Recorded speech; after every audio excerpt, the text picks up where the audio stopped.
Okay, so you really want to know, huh? Fine. I'm gonna start by telling you this. And this is important, so listen up. Your entire life, this one and many others, you've been a god who uses its absolute power to make yourself powerless. Entire cultures, especially this one, have all been afraid of their weaknesses, supposedly, when in reality, they've all been afraid of their power. This goes beyond the matrix of reality.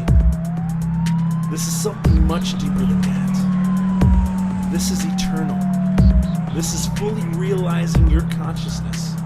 This is infinite. This is evolution. This is our divine right. All right, ladies and gentlemen, we are live. Bootsy Greencast here. It is like the 21st day of the 21st week of the 21st. It's a special day, and I'm really excited to have Cyrus Kirkpatrick on the show. Just before we get rolling, this is going to be an amazing episode. I just have a couple of things that I want to talk about real quick before we get going.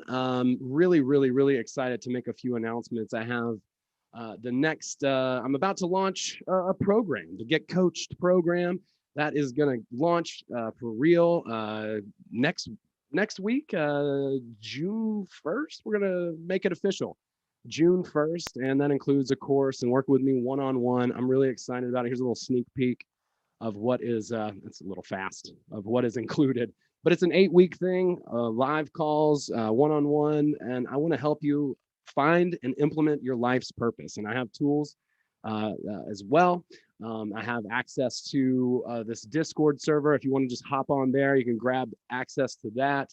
It's an amazing community. Lots of coaches, artists, musicians, you name it, just super talented people on the Discord server who want to collaborate. We have a skill share and a time bank. And here's what the grid looks like with some of the folks who are collaborating in that skill share. People have a lot of different skills, and you can hunt down folks who you want to collaborate with based on their abilities once you hop in there. Let's see, I just became part of the Alt Media United podcast group right next to my buddy Alex from Conspiracy Castle. Alex Stein, Prime Time 99. I was on his show a couple of nights ago, had a blast, super duper fun. I never expected to be ridiculed for being a round earther. Not that I am. I'm not really a flat earther or a round. I don't know. I haven't made up my mind yet.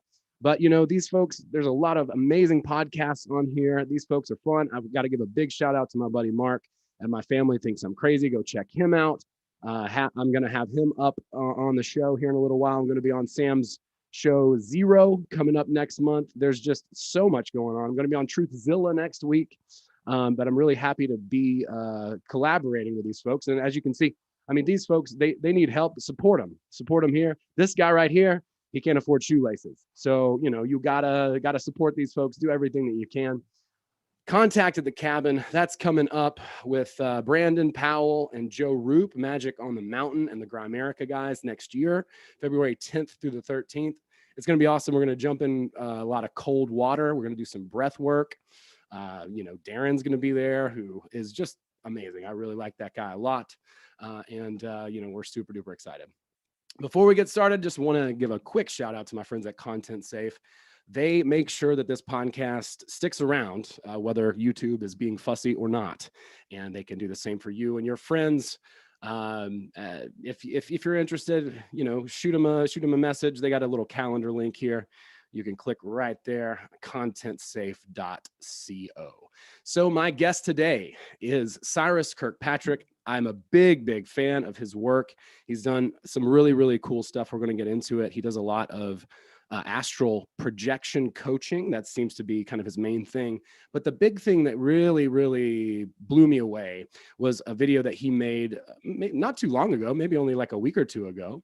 And he's really talking about balance. Okay. Like the most boring topic that everyone hates in spirituality, myself included, but it's probably the most important. And this graphic is fantastic. I've got a link to his work already down below in the video. So go ahead and subscribe to his YouTube channel. Check out his website.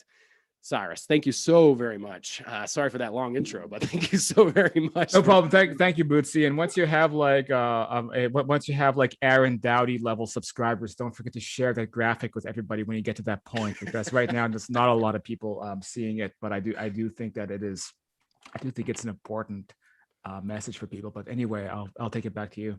Yeah, no, absolutely. It's a very important message, and I really have. I love the diagram. I love how you mapped it out. It's something that we think a lot about. And, you know, I don't know that I'll get to quite that level. I kind of like having a small, intimate group. But regardless, I'm going to stand on the hill of things that I think are implementable, applicable, and important, for lack of a better word. And I think that your work, specifically this, is a zinger, you know, just to really keep people on that path. Can you talk a little bit about how you formulated this and sort of how it came into your mind? Well, when I was like 15 or 16, I was like, I think a lot of people that age who are like, yeah, down with organized religion, man. Let's go. Let's go into like Satanism and the left-hand path, and you know, listen to heavy metal music. And if it's heavy metal, I love heavy metal music. I mean, look, this is my drumstick from Lacuna Coil. Look, that doesn't have anything to do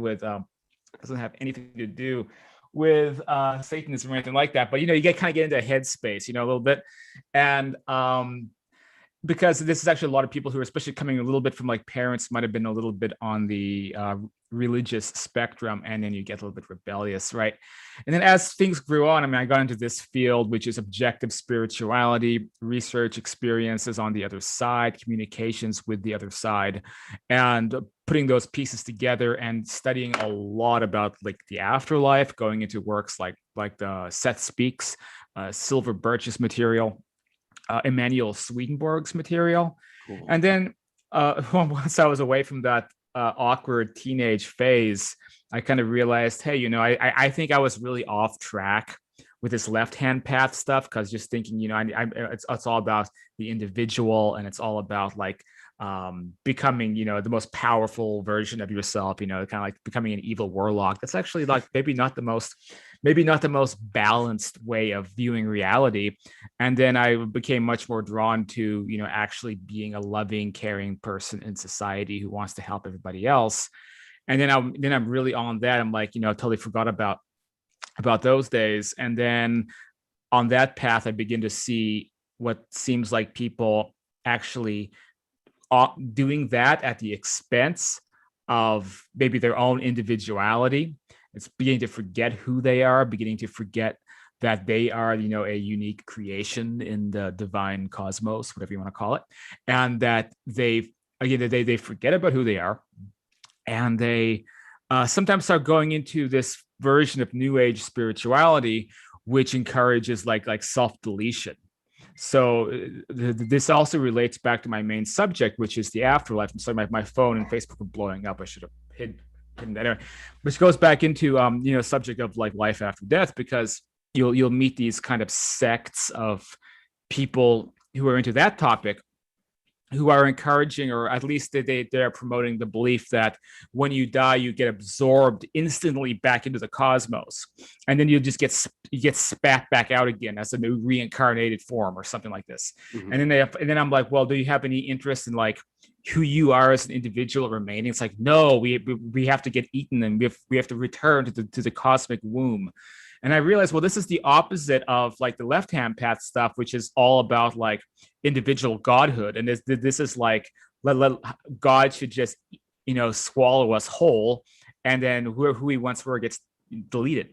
And I'm like, well, both of these are really imbalanced paths, because on one hand, you're completely forgetting about who you are as a person, as an individual. And on the other hand, you start to fall into a selfish spiral where you're only concerned with yourself. And then both of these can lead into what I call this gray area, which is this, I call disunity consciousness, right? So we want to have some kind of unity level of consciousness, which you can achieve through meditation, which, you know, some people call like samadhi. But the opposite of that is going to be disunity, where in some way you're just completely disconnected from not only who and what you are, but other people as well. And it leads to a lot of confusion. And it's basically, I mean, it's kind of the level of consciousness I think we see a lot in society. So that's kind of the nutshell. Of course, that graphic, I make it, I go into a lot more detail about the different levels of like disunity consciousness and what happens, you know, when you're on an imbalanced right-hand spectrum and imbalanced left-hand spectrum. And then also what those can morph into, including the left-hand spectrum. If you go too far, you end up with basically the dark magician archetype, kind of the Aleister Crowley, Anton LaVey archetype, which is like extremely good at manipulating others while circumventing their own karmic pushback, or, you know, it's kind of like being a master manipulator of existence. So anyway, so that's my spiel about that. No, that's great. I think that's really, really important because, you know, I mean, there's some interesting ideas about there, especially like, you know, we shouldn't be carrying around a lot of guilt. But if you think about someone who's like an NSP, a narcissist, a sociopath, a psychopath, they don't feel guilt. You know what I mean? So somebody who's like so far on that path, you know, they may feel like they have no consequences. They may feel like they have so much control, and they become solipsistic and believing that they control a lot more than they do. And I fell into that myself, you know, I fell into that sort of imbalance. And then I found myself sitting on hot asphalt on a July night with my hands tied behind my back. So I would just, you know, caution anyone who thinks that they have that much control over reality to maybe take a step back. And then I've also been imbalanced the other way, where I've lost my boundaries. I've, you know, given up who I really am in order to serve some greater idea for the common good or the greater purpose or whatever, and found myself completely lost and in a world of pain. So either way, I think it keeps, you know, it's a hermetic principle about things constantly mirror each other, especially whether it's an individual, nature, or society. And so I think the same thing, we see it like for example, like one of my things, I do travel blogging in the old days, even before the Afterlife community. I had, you know, I did lots about North Korea. So I went to North Korea 2 times. And in North Korea, you see the extreme end of collectivism, which we could maybe say is similar to the right-hand path. So it's like the individual doesn't matter at all. You're just an ant in a colony, and your life doesn't matter, and you should be happy if you die for the rest of the colony. So that's that extreme. Maybe the extreme left hand is like every individual for themselves. I mean, this might be like I was going to say maybe like Mogadishu or something, you know, somewhere that's really messed up, where it's like every person for themselves, and whoever wins, whoever gets to the top is the top dog. And so like both of those systems, if you go to those types of countries, it's both just sheer chaos. Like even North Korea is sheer chaos, and it's extreme collectivization, but it's completely messed up. Yeah, that's really good. You got, you know, the Lizard King on one side, you know, and then you've got, you know, the I guess you would say like the completely like the sheep of sheep on the other, right? That just is like sheepish and scared and just wants to do, you know, whatever is in the interest of the common good. So I think that's a really excellent place to start for anybody out there. You know, if you feel like you're maybe a little bit out of balance, just like maybe just give yourself a little bit of a check. Think about, you know, where you're at, what your sort of beliefs are about reality, and see if you can't balance that out, because that's really what it's all about. You know, spirituality. I say it's like a boring topic and people's least favorite. And even for me, because like it's like beating a dead horse, you know, but it really is important. The fundamentals are really what's the most important. I come back over and over. That's why I stand on the hill of purpose. Because if you're not coming from a place of balance and a place of purpose, then you're probably doing somebody else's will. So I'm all about clicking into the divine as much as possible, and really resolving those two hemispheres, the left and the right, and as much as possible. So thank you so much for that. Like, I really appreciate you breaking that down a little bit for us, and I'd love to get into now astral projection. Talk a little bit about your work, what you're doing on Patreon, how you're working with people and helping them with their astral projections and stuff like that. Yeah. So I run Afterlife Topics of Metaphysics. It's actually it was a predominantly and firstly a Facebook group. So the Facebook group's been around since 2015. Has close to about 14,000 members. It's a pretty big group, pretty active, and long history. And I mean, by history, I mean like lots of crazy stuff that's happened throughout the ages in the group. You know, it's not like a lot of Facebook groups because there's so much, you know, there's so much interesting stuff. Some people like to just go on the group and look through the archives for years because, you know, there was, again, crazy stuff. There's threads from, you know, talking about paranormal stuff that's happening to them like at that moment, and a lot of cool stuff like that. And so that's the Afterlife Topics Facebook group, and then there's the YouTube channel. So the YouTube channel came a little bit later down the line, but that's actually, well, I address many subjects related to people's experiences communicating with the other side as well as my own. And so you know, there's a lot of people who do astral projection on the web, and it does fall into, I mean, I really enjoy the astral projection communities. I notice that sometimes people there, like, they have a better sense of what's going on than other types of like new age communities, but also sometimes astral projection communities, like, people have to be careful not to fall into paranoia. There's a lot of like paranoia based groups, like, oh no, the archons are out to get us, and you know, you go out of your body and, you know, you're gonna get eaten by shadow people, and a lot of stuff that's kind of paranoia based. But really, if you can use astral projection appropriately as a tool, and you can kind of clear, especially some of that fear-based thinking out of your mind, then you can begin, you know, and you also, you know, you're developing certain kind of spiritual principles. Then it becomes a way to communicate with the other side, which means communicating with, you know, with your grandma, with your grandpa, with your, you know, maybe your parents, your siblings, and we all lose our family members. We lose everyone at some point. And so it becomes a very positive like way of, you know, being able to, you know, connect with people that you love, as opposed to astral projecting because you want to become a master warlock, which goes back to what we were talking about before. Some people, that's their motivation, but you know, it's really what it can be as a tool for like after death communications, and that's sort of been the angle of, you know, focus that I've had for a while. And so when it comes to, okay, yeah, so yeah, we do have the YouTube group, we have the Patreon for people who become patrons at like the $30 level. It's actually, for me, that's unlimited coaching from me, which I think is a pretty good deal. I mean, I spend all day, every day, just talking to patrons usually, and, you know, just, you know, helping them because they basically hired me on, because I've basically began doing astral projection around 2014, but like it just hit me like a tidal wave. And at one point I was probably having out-of-body experiences 5 or 6 days a week. Like anytime I lie down, close my eyes, like I was spinning out of my body and stuff was happening.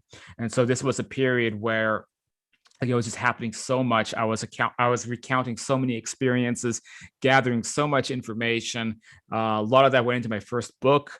And I think probably maybe around 2018, 2019 began to slow down a bit, which I wanted, because I want to be able to lie down and go to sleep and be able to rest and not necessarily spin out of my body.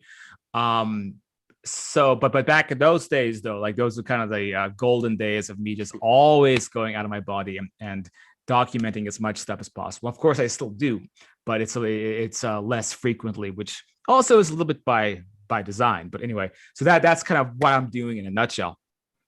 That is so cool, man. It's fascinating. I almost had an astral projection one time, and it scared the shit out of me so bad that I just was like, nope. Because I had heard, you know, some other people's sort of stories recounted about it. And there's a specific guy that I was following on YouTube, and I love his work, Mind and Magic. He's like a hermetic magician. You never see his face, but you know, he's talking about astral projection and basically, you know, how horrifying it is the first time. I would love it if you would talk about the first time that it happened to you, and was it by accident? Was it intentional? Do you remember kind of what the situation was like and how you sort of figured out what was going on, or didn't, or what have you? Yeah, a lot like you. I think the very first time, I don't think I've ever even mentioned this. Probably the very first time I was maybe 12 years old. Oh, And wow. that's when, see, my brother, he's about 8 years old, 7 years older than me. So we were living together. So my brother was like 19 or 18 or 19. I was maybe 12, but he was really into the out of body stuff. So he had the books by the Monroe Institute, all that kind of stuff. And he was telling me about his experiences and what to expect. And then that almost like it almost activated something in me. And so I began to feel myself leave my body. And like I felt this energy sensation, and, you know, it was crazy feeling. And I got scared out of my wits. And so that this was like 12 years old. And it didn't help that my brother had all these negative experiences happening. And there's a reason for that. It goes back to what we were just talking about with that graph. My brother was really misaligned. He didn't seem to understand or care about spiritual principles, positive energy, positive vibration, doing good to other people. For him, it was more like, you know, what can I gain out of going out of my body? How do I become the evil warlock? Or not evil, but, you know, how do I become Doctor Strange? And so as it turns out, that mindset leads to all kinds of negative experiences. So he was dealing with shadow people, with gray aliens that were like zooming in on his location and be like, oh, here's a good subject we can study, and really, really bad stuff. So I was terrified of it. And in 2014 is when I guess I got over that fear, because I had a full-on experience where, like, I think an external force like pulled me out of my body, because I was just like, you know, I saw myself in the mirror, just like going up, up, up, up out of my body. And I landed into a, what we would call an astral realm.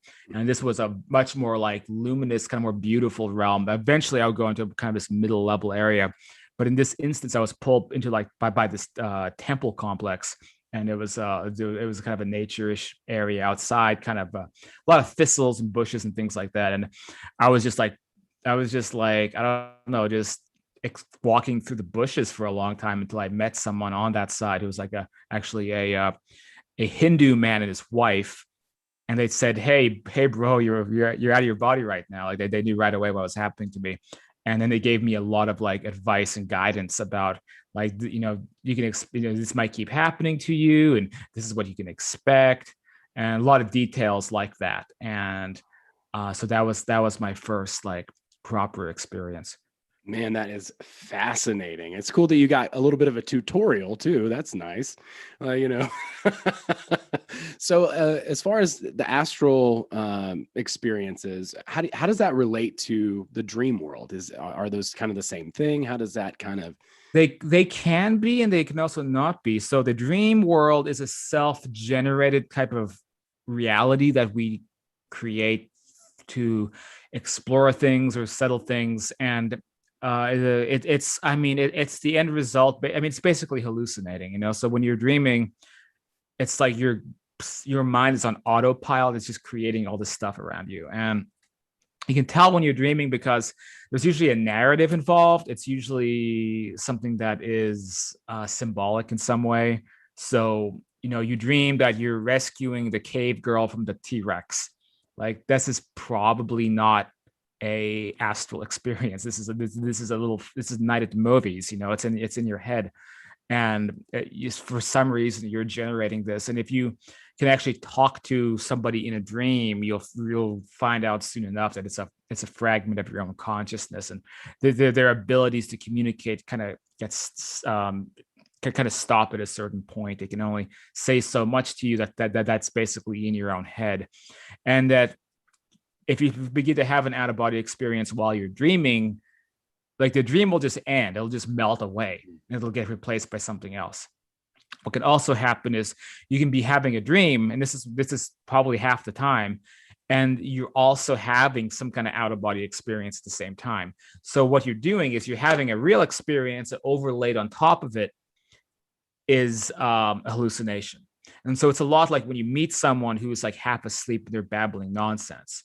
So they're half in this world and they're half like in their own head. So, you have a friend and he falls asleep watching TV and he starts saying like nonsense. It's like, did you wax the dog yet? You're like, what are you talking? You're like what are you talking about? You realize he's mumbling because he's asleep. Well, that's dream consciousness. It's really nonsensical. But you can be in dream consciousness while you're having an out-of-body experience. And then you'll wake up and you'll be like, well, I think some of those people were real, but I think the person who was like, who's lost in the clouds was me. And if you can get into an astral state, then the dream consciousness goes away, and then you can find yourself in an actual consensus or objective parallel reality. And so that's kind of how they fit together. Man, that is so interesting. Yeah, it was something for me, like when that experience happened to me, for a while, I was like, I would love to astral project, I'm like, I was a psychonaut in college and like really interested in, DMT and LSD and all those types of things when I was younger. And like Timothy Leary's work and Robert Anton Wilson. Since you say consensus reality, I can't help but think of those two names. But as far as like, consciousness change and those types of things. And I guess maybe just hungry for some crazy experience or something like that. But ultimately it scared me so bad that I just wouldn't allow myself to I guess roll out of my body or what have you. But if nothing like that has ever happened to me ever since then. And I don't know if it will or not, but I guess you can also induce your own projections, I would assume.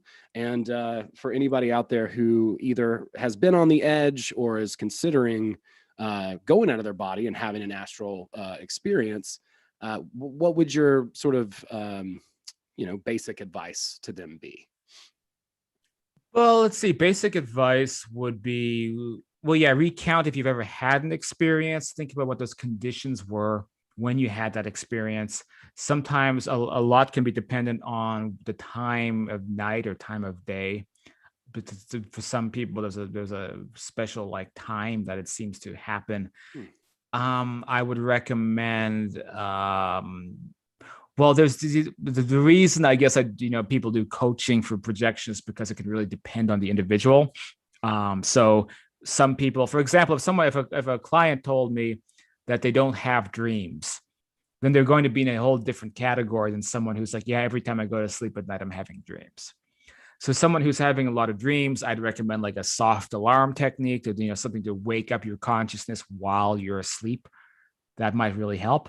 Cool. Somebody who doesn't have dreams, then I would probably recommend for them to look at their life, that their real life, like their habits and how much stress they're under, and what is it that's blocking them from having any kind of conscious awareness while they're asleep. Sometimes it's too much exhaustion, sometimes it's too much sleep. I might recommend for them to change up their sleep patterns, or actually even cut in half their sleeping time. So it might be from 4 o'clock, they wake up at 4 o'clock a.m. if you're able to do it, depending on your work schedule, obviously, and then go back to sleep a few hours later, which can really mess up someone's schedule, I know. But sometimes those types of things kind of reactivate your ability to come into some level of consciousness while you're sleeping. And because you have to come into some level of consciousness while your body is deactivated, so that you can gain control of, let's say, your astral body.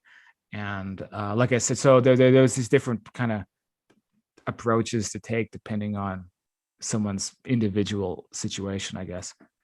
Yeah, that's interesting. So I guess sort of related to sleeping, or at least there's definitely some overlap there, which is interesting.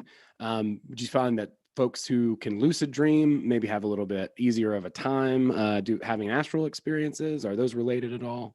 And yeah, it is related, because if you're lucid dreaming, it means that your conscious mind is activated while your body is deactivated. And so that's how typically you can go out of your body.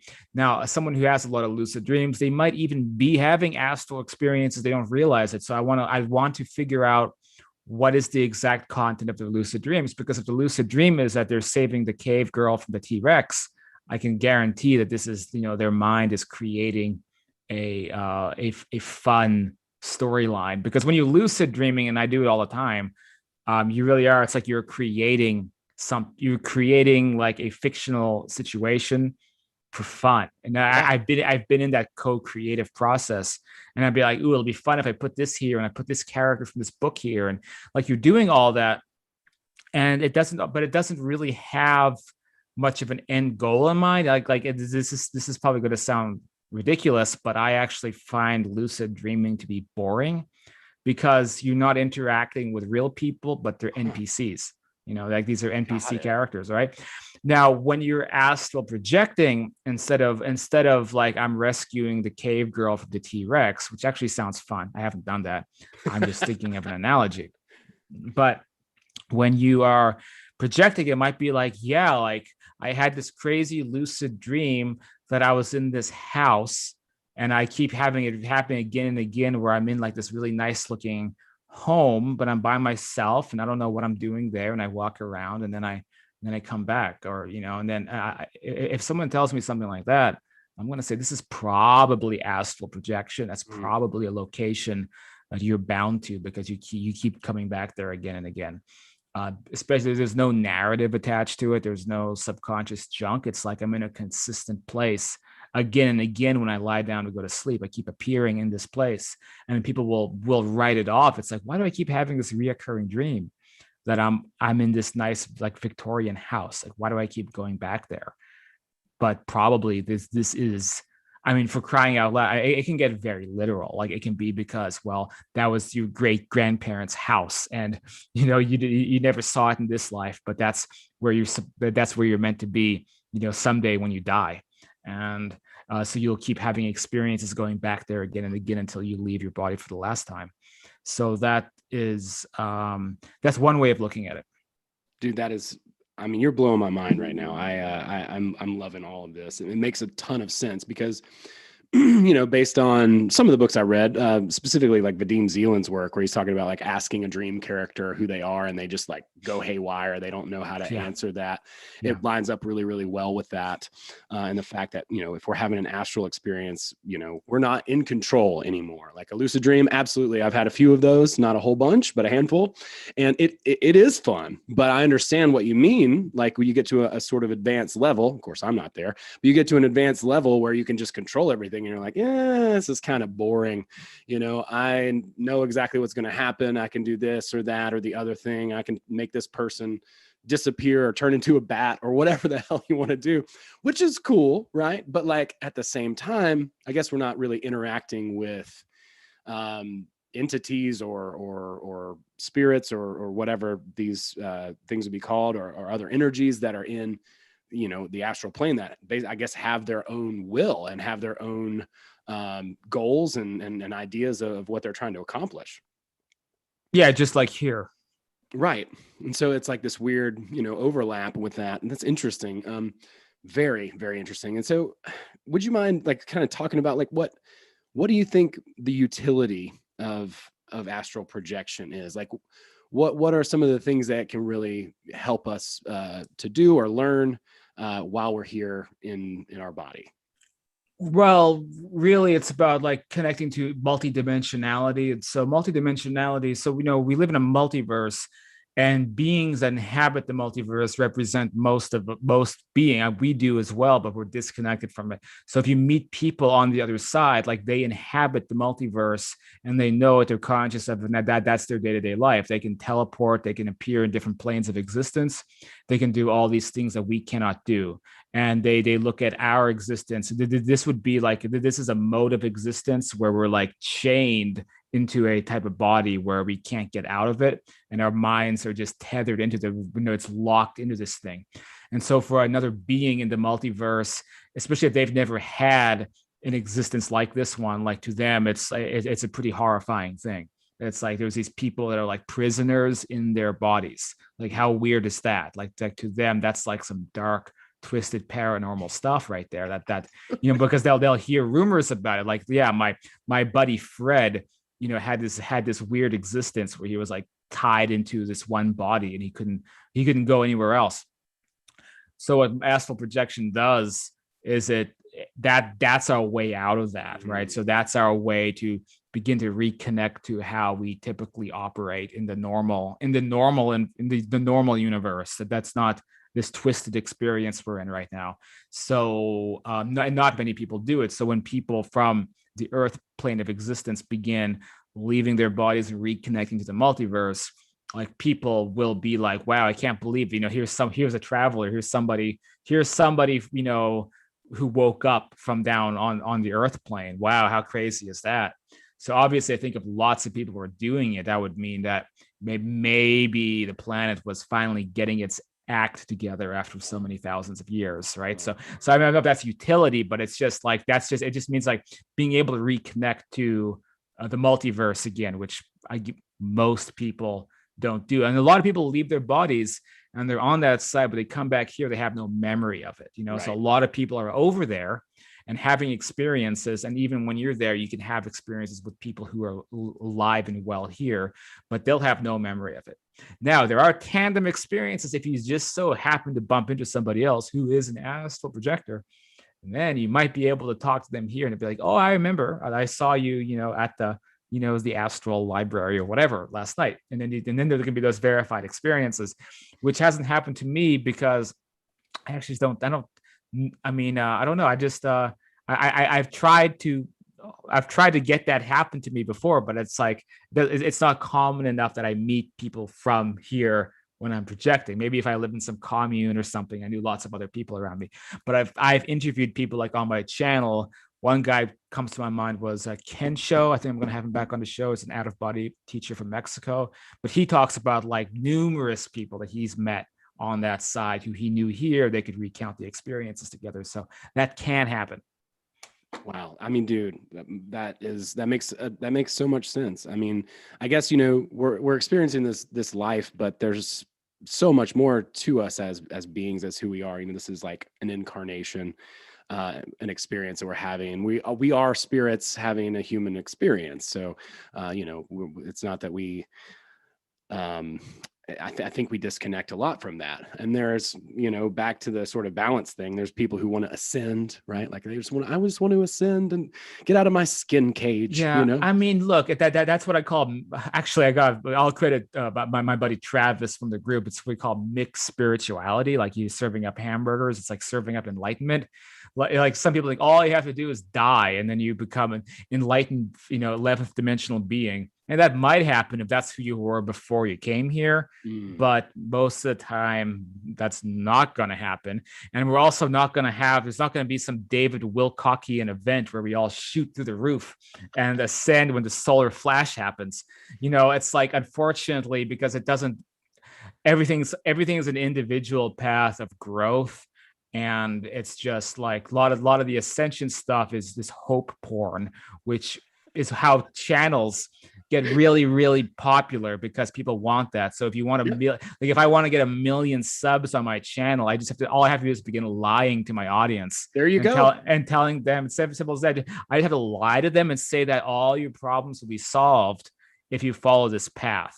So you just have to wait for the ascension event to happen, or whatever it may be. But it's we all have to ascend when we die. So a mass ascension event actually means everyone dies. We don't actually want that. But what we ascend to is like the next level up, and that next level up may be shockingly similar in some ways to where we just were. Because if we're just going one level up, because people people think automatically of the other side, which, by the way, it can be, the higher astral level. There's a lot of books, Swedenborg books and Borgia books and books, a lot of literature about and experiences, or Jürgen Ziva's experiences. He's one of the great out-of-body explorers. There's beautiful, luminous worlds beyond comprehension, near-death experiences talk about these. But the exact next level up might be eating Doritos on your astral couch. And people don't expect that because they think they're going to be, soaring through the cosmos immediately. But that's not always the case. Man, that is It's so funny. Yeah, it's so true, man. I see that a lot. There's a lot of like solipsism. There's a lot of like, people talking about how to, find your specific person and, get this person into your life and make them text you and stuff. And those are the people who are blowing up on YouTube by absolutely lying to their audience. I 100% see that and couldn't agree more. Well, I'll tell you this, to go back to what the original point we made, sometimes, which is useful in my mind, sometimes operates in that let's go back here and do circles. So, going back to where we were about the left-hand path and right-hand path, making someone text you is left-hand path magic. It's interfering with somebody's free will. That's right. And imposing your own psychic will upon them. Mm-hmm. And that's actually a really bad thing to do. And some people know how to do those types of things. You have to stay very spiritually vigilant. But fortunately, I think the average like 16-year-old boy who watches those videos probably doesn't have enough power that they will actually make you text them. But I do say shame on a lot of these channels that for teaching that kind of stuff to get all the subscribers. But this is YouTube. It's how it works, unfortunately. Yeah. But yeah, I've learned not to fight against that, because all that's going to do is put me in the crosshairs, and I don't need any more enemies. You know what I mean? And I think most of the folks, like you said, are probably pretty powerless as far as that goes. But I don't doubt the validity that it's possible. I just think that it's a little bit, it's messing with people's free will, which is karmically probably not the best call. But you do you, boo. It's really not, it's not about what I think other people should do or what anybody else thinks. They have the means and the capabilities, and people are going to do that. I think we kind of have that choice. But talking a little bit, staying on the topic, I have had sleep paralysis a bunch my whole life, and I'll wake up and like just be completely mortified. I can't move or scream. And I read one of Anthony Peake's book, and I also read your analysis of his. Oh boy! Oh geez, we just took a left turn path. Okay, keep going. Well, no, I don't mean to. I'm not trying to throw anybody under the bus here or anything like that. But one of the books that I read was called The Hidden. It was hidden. It was a later book than the one that you critiqued. And he talked about sleep paralysis in that book, and how shamans and people a long time ago would like go into caves and try and induce sleep paralysis to basically create the ability to have an out-of-body experience or to astrally project. So I'm not trying to bring anybody else into this. I'm just saying that in that book that I read, The Hidden Universe, I think is what it was called. He talked about that. And I always thought that was interesting because I had never really heard a positive slant on sleep paralysis. I know the old hag, and one time I thought my dad was choking me. I was like, yeah, I get it. I understand, Dad. I see why you're upset and disappointed in me. But how does sleep paralysis relate to astral projection, or does it? Oh yeah, it is. Like, I've never had a negative sleep paralysis experience. If I have sleep paralysis, that means this is great. That means I'm about to leave my body. Okay. And then if I'm in sleep paralysis, it means I'm going to have there's just two kinds of out of body experiences. There's astral projection, where you appear in another world, and there's the out of body experience where you leave your body while you're lying on your bed, and now you're in your bedroom floating around, and you're like Patrick Swayze in Ghost. Okay, so that's the other kind.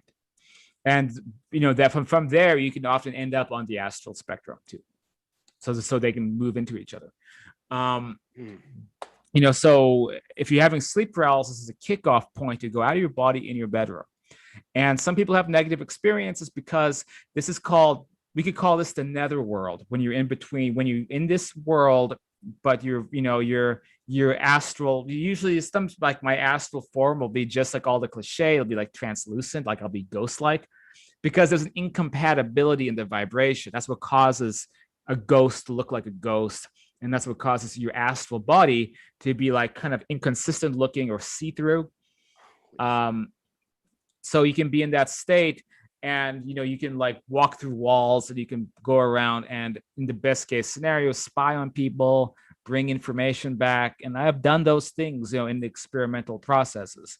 And if you can carry that into the astral state, you go from, you're kind of translucent, you're going through walls, and suddenly you're as solid again as you are here, because suddenly the vibration it's compatible. You're not in this incompatible version. You're back on you're back in a compatible operating system again. So now your astral body is as solid as anything.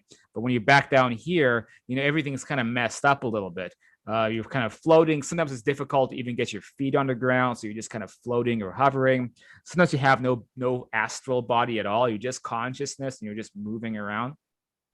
So a lot of misconceptions also come out of that state, because people then assume that this is what the other side is like. We're all these like disconnected souls floating around, and then we're desperate to come back into this world again, because it kind of sucks when you're in that state, and that's all you get to experience. This is where all those mythologies come from. Buddhists talk about hungry ghosts, because you just rationally think about it. When you're in a state like that, you're like, well, I can't do anything here, and this kind of sucks, and I can't, people can't hear me, and I'm just floating through things, and like, wow, the afterlife sucks. And it creates a lot of fear. But if you have a proper astral projection experience, then it's like, well, it doesn't suck anymore. It's back to reality. But as long as you understand these differences, and you can kick off from the paralysis state into an out-of-body state, then it can, then it's great, because that out-of-body state in your bedroom, you can sometimes have a lot of control over that, and it can be really something you can like scientifically analyze. You can be like hovering over your body or your bed, and you can be in that state like an hour, and you can be, you can just completely verify what's that this is a real thing that's really happening to me. So to me, if I'm in sleep paralysis, that's great. And I've never had an issue getting out of sleep paralysis. But people do have these negative experiences in that state. And a lot of that is also because of unchecked fear, or you get scared because you're in that state, and it causes bad experiences to happen. So people have to be mindful about that. But if there's any way to mitigate the fear, I mean, that's pretty much what you have to learn how to do. Because the more scared you get, it creates a cycle, or it creates a chain reaction. You get scared, and then this being scared actually draws a negative entity to you, or you hallucinate one, and that makes you more scared because you see like a shadowy figure in your room or something. And then now you're terrified, and that terror is just like blood in the water, and all these other possible negative entities, they can smell it. And then suddenly it's just like, then you're even more terrified. And I really feel bad for people getting caught in those cycles. And it also, it leads into the paranoia. So again, if you go in, you sort of list a podcast at the beginning of the show, places you're going to, go and get interviewed or talk to, or people, things you listen to. Guaranteed, some of these are esoteric podcasts. They're going to have nothing but a negative slant to all of this, because someone's had that experience happen to them. They're like, the other side is evil, and there's all these demons. They're all out to get you, and this experience is a trap, and your deceased loved ones you meet are illusions, and everything's bad and everything's wrong. This is a complete imbalance, because it's actually the opposite of all of that. But someone who's caught in those like fear spirals, then that becomes their perception. And then it happens to other people, so everyone confirms that with each other, and then you have a lot of misconceptions and a lot of problems in this area. And that's something that I have to push back against all the time, because even very popular people who are in this field, also what sells, in addition to lying to people, is making people scared. So unfortunately, we're in a, that's what I have to deal with a lot. But there's a lot of great, the most popular books do not buy into that narrative, though, thankfully. But William Bowman's books don't. Jürgen Ziva's books don't. Well, I won't go into Tom Campbell, but he doesn't count. Let's see. Other out-of-body explorers, and there's a bunch. Monroe was the original. He doesn't, that's a lot of. And I don't agree with everything the Monroe Institute, like their way of looking at the universe, but the essence is all, proper education about it. But anyway, I'll take it back to you. Yeah, for sure. So the Robert Monroe tapes, the Gateway Voyage specifically, is something that helped me actually within that sleep paralysis state where I was able to build an energy cocoon. So I was in that fear state that normally, in the past, historically, would begin a downward spiral of fear. And just as a caveat, I'm, not necessarily aligning myself with fear porn, but I do have a big heart for people who find themselves in that type of state. And I want to bring them out. I want them to acknowledge their purpose. I want them to, start focusing on what they can do and what they can accomplish and what we're here for in this crazy, weird time that we live in. And so I really want to help people ultimately. And I know what it's like to feel helpless and powerless and like a victim. So I'm really trying to kind of coach people out of that. But yeah, the energy cocoon thing was something that was really, really, really helpful for me as far as just not freaking out. But beyond not freaking out, what would you recommend as far as if I find myself or someone finds himself in a state like that, should they try to roll out, like to induce or to go into an astral projection? Do you like roll over? Do you try to like, do you like fart out of your body? Like, what do you do, Well, I mean, some people do the rope technique where they imagine that they're pulling on a rope to pull out. Okay. For me, I've never had to do those because I have motor control of my astral body. And then when I have that, I just sit up and leave. Sometimes I get stuck at my head. Like there's almost like there's an energy thing that like is connecting like the head. In other words, I could like move my legs up and down, arms up and down, but I'm having a really difficult time getting my head out of getting my second head out of my first head. And so, but once I do that, I'll either immediately I'll kind of pull out of my body finally, then I'll just land into the astral spectrum, or I'll be in my bedroom still. I'll be in that in between, the in between zone, the nether world, Hades, whatever you want to call it. And then but either way works. The issue is just if you're full of a lot of fear, then it's more difficult. Now, I'll tell you, a lot of the people in the community are people who have lost loved ones. We have a lot of people who have lost their children. And when they start having out-of-body experiences, there's no fear because they're on a mission to find their loved one again. And when you're on a mission to find your loved one, it just, you see a shadow person, who gives a crap? Yeah. I don't care. You have some negative entities in my room. Who cares? I'm looking, either you can show me where my daughter is, or you can get lost. That's the attitude of a lot, especially moms who are in the community.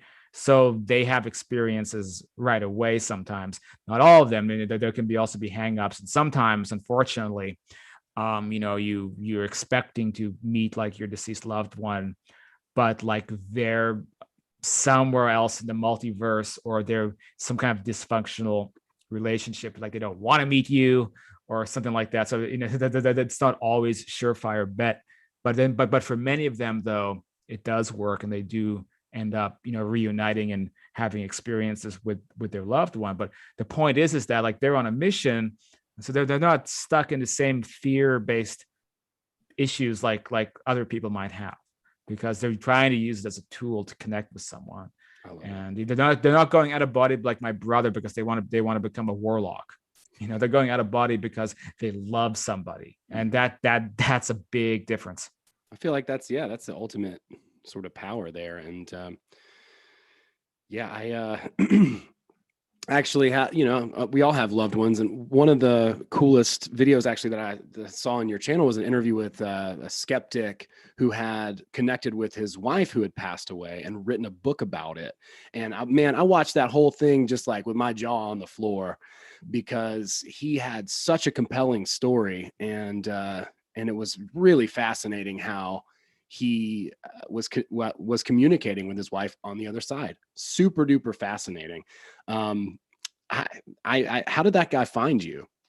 Oh, Dr. Len Lascolia. Yeah, he was actually from the Facebook group Afterlife Topics, and he had just, he was trying to figure out where he could show off his book that he wrote, and and I saw his post in the queue, and so I just I had a feeling to reach out to him, and my intuition guides me a lot, and so I, that feeling paid off, because he's doing really important work, really important author. And self-published authors don't always have a million, people following them, so you don't always know who they are, but they do develop their own, circle of people, and then it grows and grows. And I think, he's his stuff is growing and growing because it's really good. Yeah, it was really good. I was really impressed with that, with his take and his interview, and the stories that he told. Like I said, it was very compelling, and I think he's like writing another book. I was about to write a book, and then I realized that it might not be the best move, so I started instead to do more of an interactive sort of digital sort of program for now. And doesn't mean I won't write a book. I have a draft that's terrible, but it, I may complete that here before too long. But I really did enjoy hearing what he had to say, and I imagine that there's a lot of people who have had similar experiences and have tried to reconnect with someone on the other side. He had said that they had many lives together, and that his name was, they had, I can't remember exactly how they had decided what names to call each other, because they had different ones in different lifetimes and things like that. But it was really, I don't know, man, it was really touching. I enjoyed it was. That's very, very interesting. But yeah, I think that's love and seems to be like it is the most powerful force. Anything that's any energy that's polarized to the opposite is going to run for the hills. If we can kind of cultivate a state like that, or at least it would appear. And so, like, as we're kind of growing in consciousness and becoming, more aware of these other worlds beyond the physical reality that we experience, how does that like relate as far as growth? Are you a fan of the book, the Law of One? Do you find that to be a helpful model? It is. Not everyone can get into that book. The book, I think, goes to the specifics about how the multidimensional reality operates, and service to self, and service versus service to others. And yeah, I mean, it's a very popular book because it's come out of like David Wilcock and some of those guys with very, very big audiences, and so the book was kind of plucked out of obscurity and is now very, very common reading, which I'm actually glad, because the book really, if you analyze the book carefully, it does some of the work for me, because it's actually dispelling a lot of like new age myths and crap. If you look into the book closely, it talks about like the different levels of existence, third density, fourth density, a rough idea of, because basically the astral plane is fourth density. So that would be somebody possibly even not, as a spectrum. So it's from third density, between third density and fourth density might even be the astral level. And what we kind of see is like the upper, higher astral levels might be fourth density. But the book kind of, for one thing, it's about the nature of how what we could call evil behavior, how it can evolve. And there is like a very twisted path that is this path of service to self, which a small percentage of the population that's really, really bad are on. And it's like, if we're all coming back to like a singular consciousness, or like source consciousness, or God, what happens when some entities decide to branch off and become their own gods and then dominate everybody else. So it does show kind of what's, kind of lays out what's happening in existence. And so when you say, there's a lot of new age moral relativism. So there's books that say, oh, this or that psychopath, or they're just playing roles. Because as soon as you die, you become an angel. And so like Jeffrey Dahmer had a life soul contract with his victims, and they're all like having a good time together on the other side, because negative emotions don't exist and negativity doesn't exist. It's a man-made construct, and that as soon as you die, everything is perfect. So there's a lot of books that say those types of things, and that particular teaching is actually, in my mind, malevolent. And I wouldn't be surprised if there was a malevolent entity behind the minds of people who are saying that, or something that's being channeled. And so people be very careful of that, because that is the path of being, well, you can raise hell and destroy everyone around you and do whatever you want, because there's no such thing as personal consequence. And so books like the Law of One, help to reinforce against some of that really ridiculous new agey stuff that's out there. Yeah, it helped me a lot, because it gave a nice sort of bird's eye view, understanding that, this moment and this even lifetime might only just be, an eyelash in as compared to the entire thing that's going on. And as we are developing, raising up our consciousness levels as individuals, as well as a community, right? As above, so below. So I'm hopeful that the thing you mentioned earlier, with a bunch of people getting out of their bodies, maybe we're, inching closer to a little bit higher levels of consciousness as a society, as human beings. I would love to know a little bit about, what are your thoughts about channeling? It's so hot right now. There's so many channelers out there. That's another way I could probably get a bunch of subscribers, right? It's to shave my beard and put on like a Jimmy Buffett shirt, and and then do some. Is that what Daryl Anka guy looks like? Yeah, I don't really see what he looks like. Okay. So does he have does he wear Jimmy Buffett shirts? He does wear like a Hawaiian shirt. And and I believe it's like Paul Anka's cousin or something like that, which is kind of funny, right? Like he's already like part of, I don't know. I hear that if you mention that guy's name, then you can easily get in trouble on and get your stuff striked down. So I don't want to call anybody out again. I'm not saying whether or not people are accurate or not accurate. No dog in the fight yet again, because I don't know anything really personally about channeling. Some of the books that I like are claimed to be channeled. I don't fucking care if it's channeled or not. If the information's good, that's all that matters to me. I don't even care whose mouth it's from, Yeah, look, the Law of One is channeled. Let me think, what else? So here's how I feel about that. Now, Bashar might be real, but the thing is that, look, and there's quotes by Bashar that I'm like, wow, it's spot on. And then there's info out of that source that I'm like, this has nothing to do with my reality or anything I've learned from any of my sources.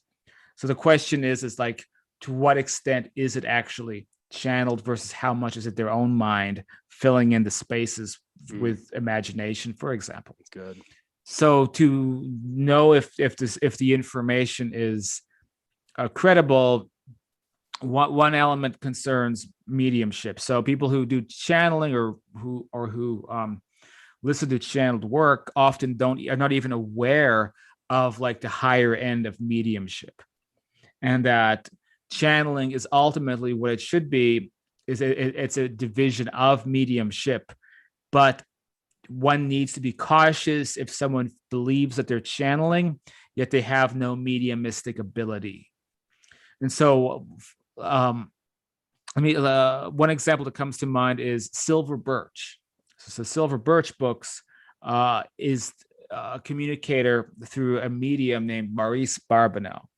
So you could say it's a channeled book, the same as like the Bashar stuff, right? You could say that, argue that, but this is a guy who was a powerful medium where he could, tell people stuff that no one else could possibly know, where he had a direct line of communication through like clairaudient, like communication with that side that could be demonstrated and repeated, by people investigating him.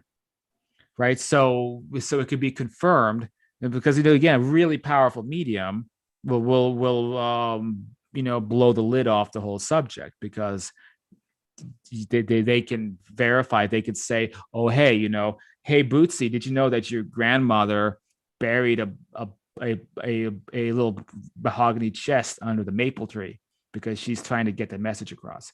A real medium.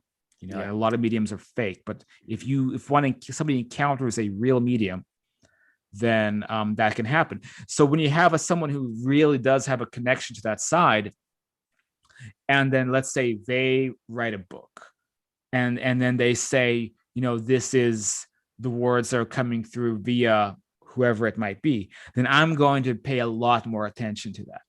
And so that was the case, for example, with Silver Birch and Maurice Barbanel, because that was as I described it. Let's say a different, even Law of One. Like, I really like the content in the book, but there wasn't that level of like verified evidence to back it up, unless they were mediums. I don't know. So I'm going to pay them. I'm typically going to pay more attention to books coming from that, coming in from that side, or, quote, channeled, if the channel, if the source of it seems to have a solid reputation of really having a line of communication with someone. So it doesn't mean some of these other books are fake, because I think a lot of them still are. There is still a real connection. Sometimes someone, especially if someone goes like into trance, and then they're just like someone else is dictating the words. The person wakes up and they don't even remember what they were saying. That's a pretty good indication there's a real phenomenon happening. But also, there can be people who decide, I'm going to be a channeler, because they saw how successful Abraham Hicks is. Right. And so they're like, well, I'm going to do that, and I want to make $100 million. and so I mean, in those circumstances, it's like, I might listen to what you have to say, but I better see some evidence that you actually have an ability, because in a lot of those situations, I see things going, taking a sharp turn into one of those imbalances, because they're actually, the information is just coming out of their imagination, and they're saying what sounds right, what feels right. So when you ask one of these people, like, tell me details about the other side, and it's like, oh, we're all fairy lights floating around in a, in a beautiful environment in the light, and then we get our life review. We decide to come back to Earth. You know what it is? It's a bunch of like stuff that they're saying because it matches pop culture, but that's not actually, a communication, because you can't just say everyone who dies becomes a little fairy orb, floating around a sea of love, an ocean of love, right? And then they come back to this miserable planet. Like that. This is basically just like, I mean, that's how these mythologies and this bad information comes along.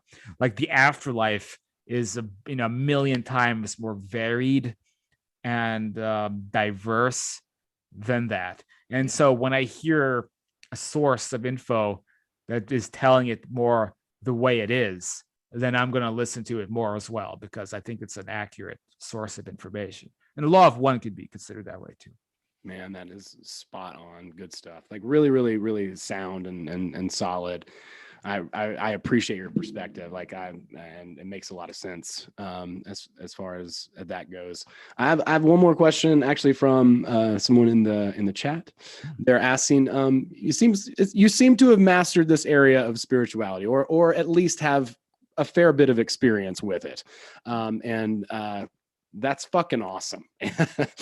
Beyond that, is there any other topics that have kind of struck your fancy? Anything that you're interested in or curious about now that's kind of grabbed your attention? Well, yeah, I mean, we mentioned it before, because I just put up the video about dowsing, and so that's insane, because I've been communicating to a spirit guide through copper dowsing rods this week, and who was able to verify it, because first she sent me, because the spirit guide identified as being Turkish, this girl who died in the 1920s in Turkey. And then using an alphabet, like, I don't know anything in Turkish. And then so she sent me, perfect spelling, the name of a Turkish cologne.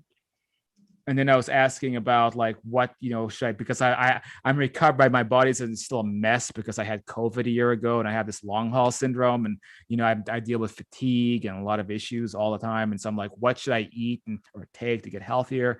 And she sent me like this obscure Indian dish that's like this fermented food. And so like, I'm like I'm using these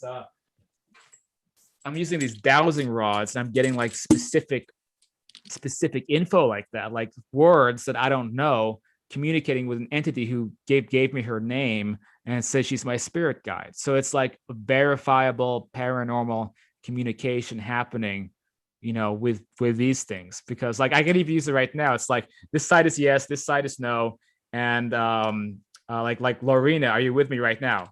And look at that, it's just moving. It's just Holy shit. hauling butt to my shoulder, and I'm not even moving it. And if I could ask something else, it's like Lorena, is my name Bob? And look, it's hauling butt. It's hauling butt to no. And I'm not even touching it. So it's like an open chat box with the other side. And I'm just discovering that for the first time. It's like, Lorena, are you enjoying this podcast? She really likes it. Good. That makes me feel good. Let's see. Lorena, am I a pain in the ass to work for as a spirit guide? Nope. She doesn't think so. Nice. And at one hand, you just look at that and you think, oh, it's just it must be your subconscious just moving it around. I would normally agree, but then it's like, Lorena, give me the name of a Turkish cuisine, and then it's moving around to the letters, and then I type it out, and I Google it, and it's exactly what I requested. Now, at that point, it's like, okay, forget about it. It's the real thing.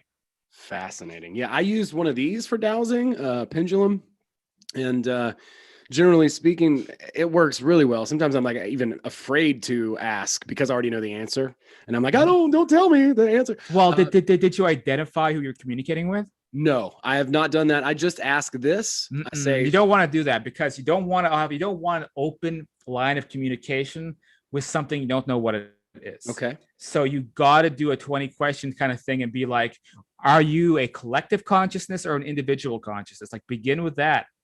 And then work your way down until you can narrow down what it is you're communicating with. You don't want an open channel where anything can just come in, because that can actually be a little bit dangerous. But definitely, like in this case, this thing was just always getting anything right about things like, again, is my name Bob? Is my name Cyrus? Like just basic info. I'm like, what is going on? And so I narrowed it down and found out that there's a girl who died in the 20s who lives on the other side and was brought in to be she was like a social worker. She was assigned to me to work as my spirit guide 10 or 15 years ago, and she has a telepathic link to me, and so that's the thing I'm communicating with. Yeah. But since I established that very early on, I don't have to worry what is the thing on the other side of this. With someone else, with the pendulum, it might be a collective consciousness. You could ask me, because again, because I can just ask her right now. It's like, Lorena, are you a group consciousness? And no, see, it keeps hitting my wire. That's why it doesn't go all the way back. Wow. And so, but it was moving this way, and be like, Lorena, are you an individual consciousness? It's going to move this way. I'm not going to move anything with my hands, even the slightest way, to manipulate it.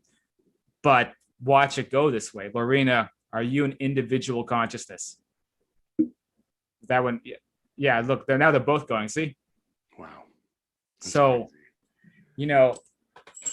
You can establish that, then you can have a solid communication going on, I think.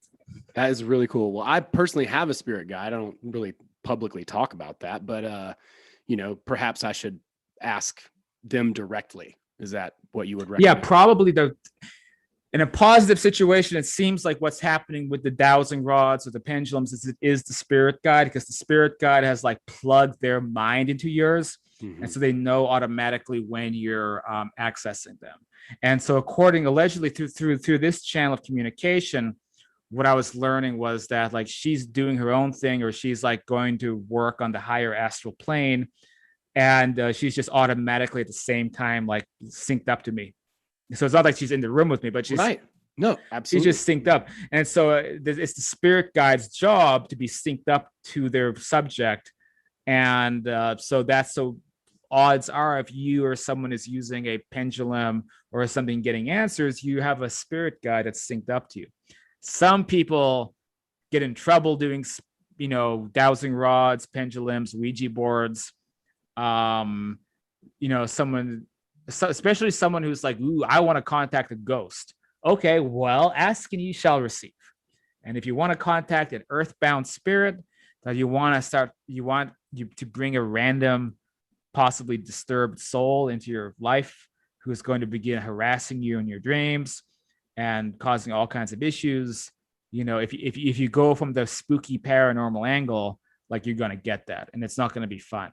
Right. So, it's important for people to see that distinction. Caution. Yeah, that's the 7th principle from Outwitting the Devil. Caution. And I think that's one that we often overlook, and especially these days right now, things are just moving so quickly. There's a couple more questions in the chat, and if anybody would like to come in and physically ask, that's fine with me if it's okay with you. Yeah, I mean, yeah. If let's see if I can share the link. I'll share the link in the chat. And some people are a little bit shy, and that's fine too. You're welcome to ask questions in the chat. You don't have to pop in, but if you want to, there's the link. I'm not sure I understand your question, Dylan. He's saying, how is there any way to tell if a person can't remember what they said under a trance? Do you mean like I'm not really sure. If you could just clarify either in the chat or hop on with us. Totally cool. And Julie asks, how is the spirit guide always available? She says she just bought some rods the other day. Yeah, that's pretty mysterious. I haven't figured it out. So I asked Lorena. Well, let's ask her. Be like, Lorena, are you always available because of clairvoyance? Okay, that's a big yes. I say, Lorena, are you able to, is your perception of time different than ours? And do you know that I'm going to pick up these rods before I do them? Wow. It's a maybe. Mm-hmm. So that's very distinctive. So what she's trying to say is that she gets a sense, like an intuitive sense, but it doesn't mean it's not as extreme as I was saying, because again, right here is maybe. Okay. So it was kind of, she was basically saying, yeah, more or less. So, Lorena, are you basically always like synchronized to my thoughts? That's a big yes. Wow. Yeah. And Lorena, are you synchronized to anyone else's thoughts, or am I your only? Yes or no? Are you synchronized to anyone else's thoughts? No. Wow. We established this before, because she's only, she was given me as her subject from like her authorities that she works for. And we can only have like one person at a time. Gotcha. Well, cool. So it looks like Julie's popping in. I'm going to let her in. And thank you so much for taking some questions, Cyrus. Yeah, it's a lot of fun. I mean, I just be doing this anyway on the group or on YouTube or something. Well, man, I'm really enjoying it. So thank you so much. So it looks like she's connecting to audio. In the meantime, do you have any tips for like how to treat your spirit guides? What to do? We have Julie in us. We have Julie with us. Yes. Hi, Julie. Oh shoot! Sorry, I'm not on mute, am I?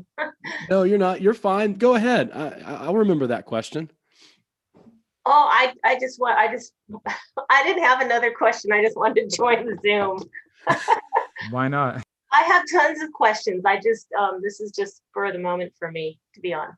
Well, thank you for having the courage to pop in here. It's nice to meet you. The thing with the dowsing rods is a brand new information for me. I had never heard, I mean, I know about Ouija boards, but I had never heard about dowsing rods I kind of heard about pendulums before. So this is all new information. And so yeah, based on Cyrus's experience, I went out and bought some. I'm supposed to get them tonight. They'll be shipped tonight. So we'll see. Yeah, Julie. Julie, what's your? Well, don't tell me if it's private. But have we? Are you the Julie that I've been speaking to? Yes. It's okay. Then yeah. I know who you are. Okay. Yeah. And let me know about the rods if you have a similar, and make sure you like pray first and kind of get in a good state of mind. Request your spirit guide and then see what happens. Okay. See, that kind of freaks me out a little bit. I do not want to go into any lower vibrational situations. You So won't if you're not lower vibrational. You won't, and if you're not doing the ghost hunter thing, it's like I don't even want to do it to like demonstrate because it's because it's too risky to me. But well, I will anyway. It's like, ooh, is there any ghosts out there who want to talk to me? It's like no, here's Lorena, are you a disembodied ghost out to get me? Let's find out. It hit the Yeah, it's wire in the on cable. Yeah. yeah, that's why it keeps getting interrupted. But yeah, it was like hauling butt. yeah, well, I have been told that you can ask, even when you're projecting. I have done a couple travels, astral travels. I'm just an amateur. And that I've been told that you can say before you travel and before you ask these questions, I want only, higher vibrational entities who have my best interests at heart to interact with me. And that even when you're out, you can say, do you have my highest interest before you want to engage and get into a conversation with anyone? This is what I was told or read before. Yeah. You can say, do you have my best interests at heart? Are you a higher vibrational? And they'll tell you the truth. Yeah, and you basically you want to do that. And I mean, right now I feel this is a positive relationship because look, Lorena is sending me recipes. So it's basically an interdimensional pen pal at this point. And it's literally how it is. It's almost a little bit overwhelming that there's one person who has like synchronized to my consciousness. It's like a big responsibility because it's like I don't know this woman, and yet she got synchronized to my consciousness and has since I was like 20 or 21 years old. So she's been aware of everything that I've been doing. So it is a little bit overwhelming because I didn't ever even knew this until I got in touch, but I have a good feeling about it because I don't think like disembodied spirits send recipes. I might be wrong. Makes a mean pound cake. Part of your I don't know if she likes pound cake. I mean, she really likes like Indian food, Turkish. Let's see. Okay. Lorena, do you like pound cake? Oh, she does. She likes her sweets. Yeah. Because she really likes baklava. Let me see. I find something she doesn't like. I wonder what she doesn't like. What do people not like? What about cilantro? Cilantro? No, she'll like cilantro for sure. Yeah. Lime, I'm sure. Soap. I don't know. Lima bean. Lorena, do you like lima beans? Nope, she doesn't like lima beans. Oh, it's maybe. She's like iffy. She's like meh.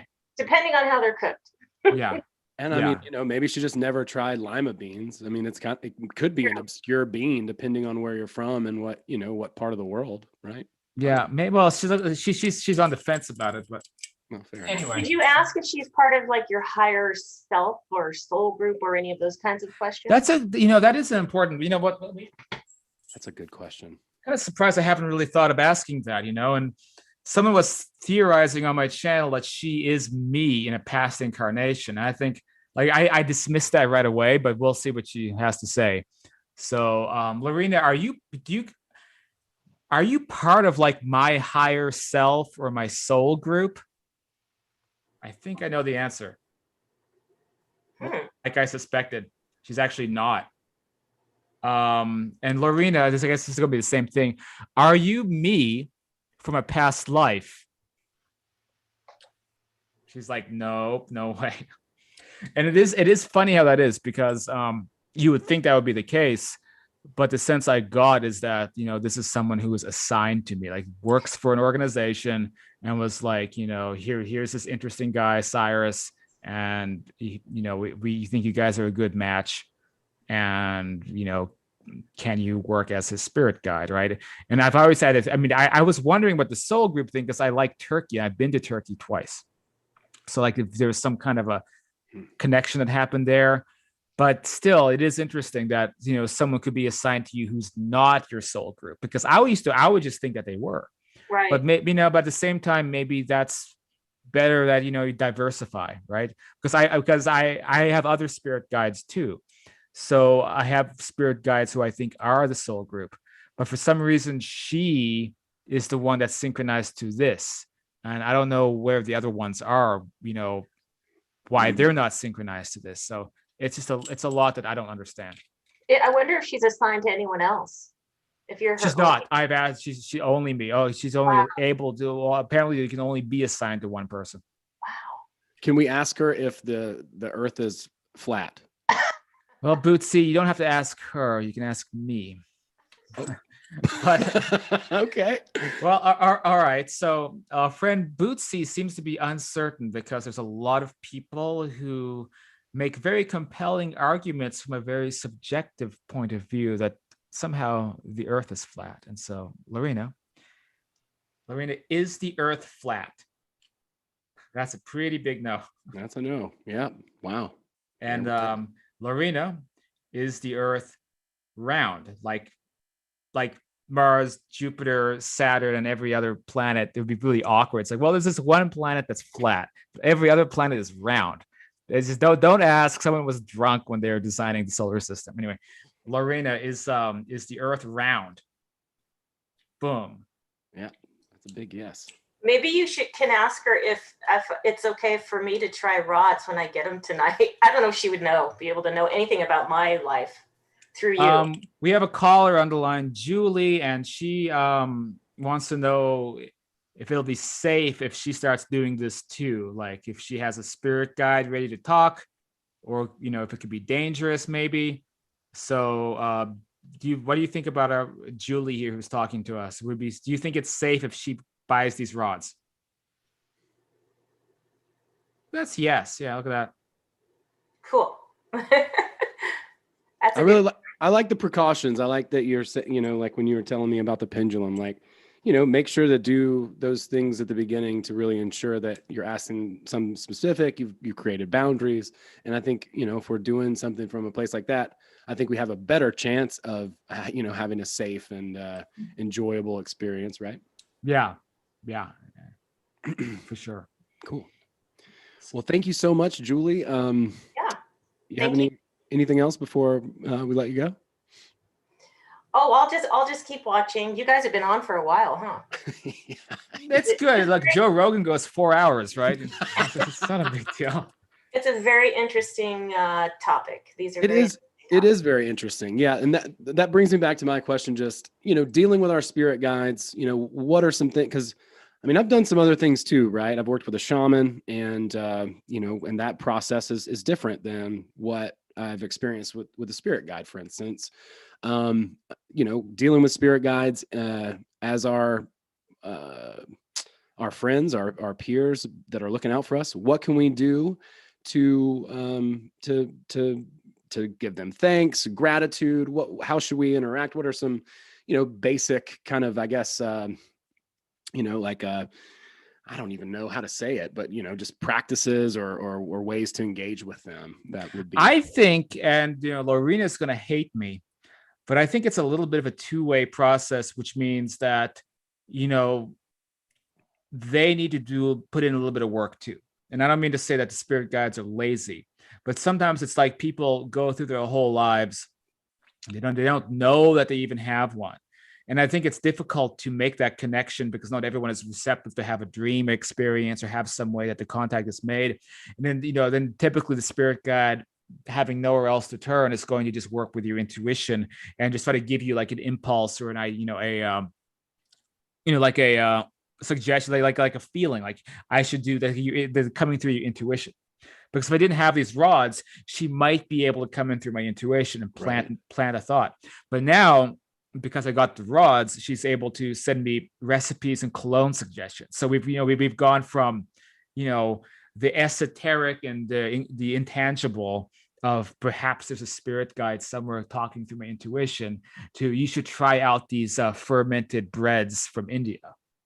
So it's gone into a whole different spectrum. I don't know how that's would be possible without, either having a medium that or having rods or a pendulum or some way to connect, because now it can be practical advice and can work as a little bit of a team.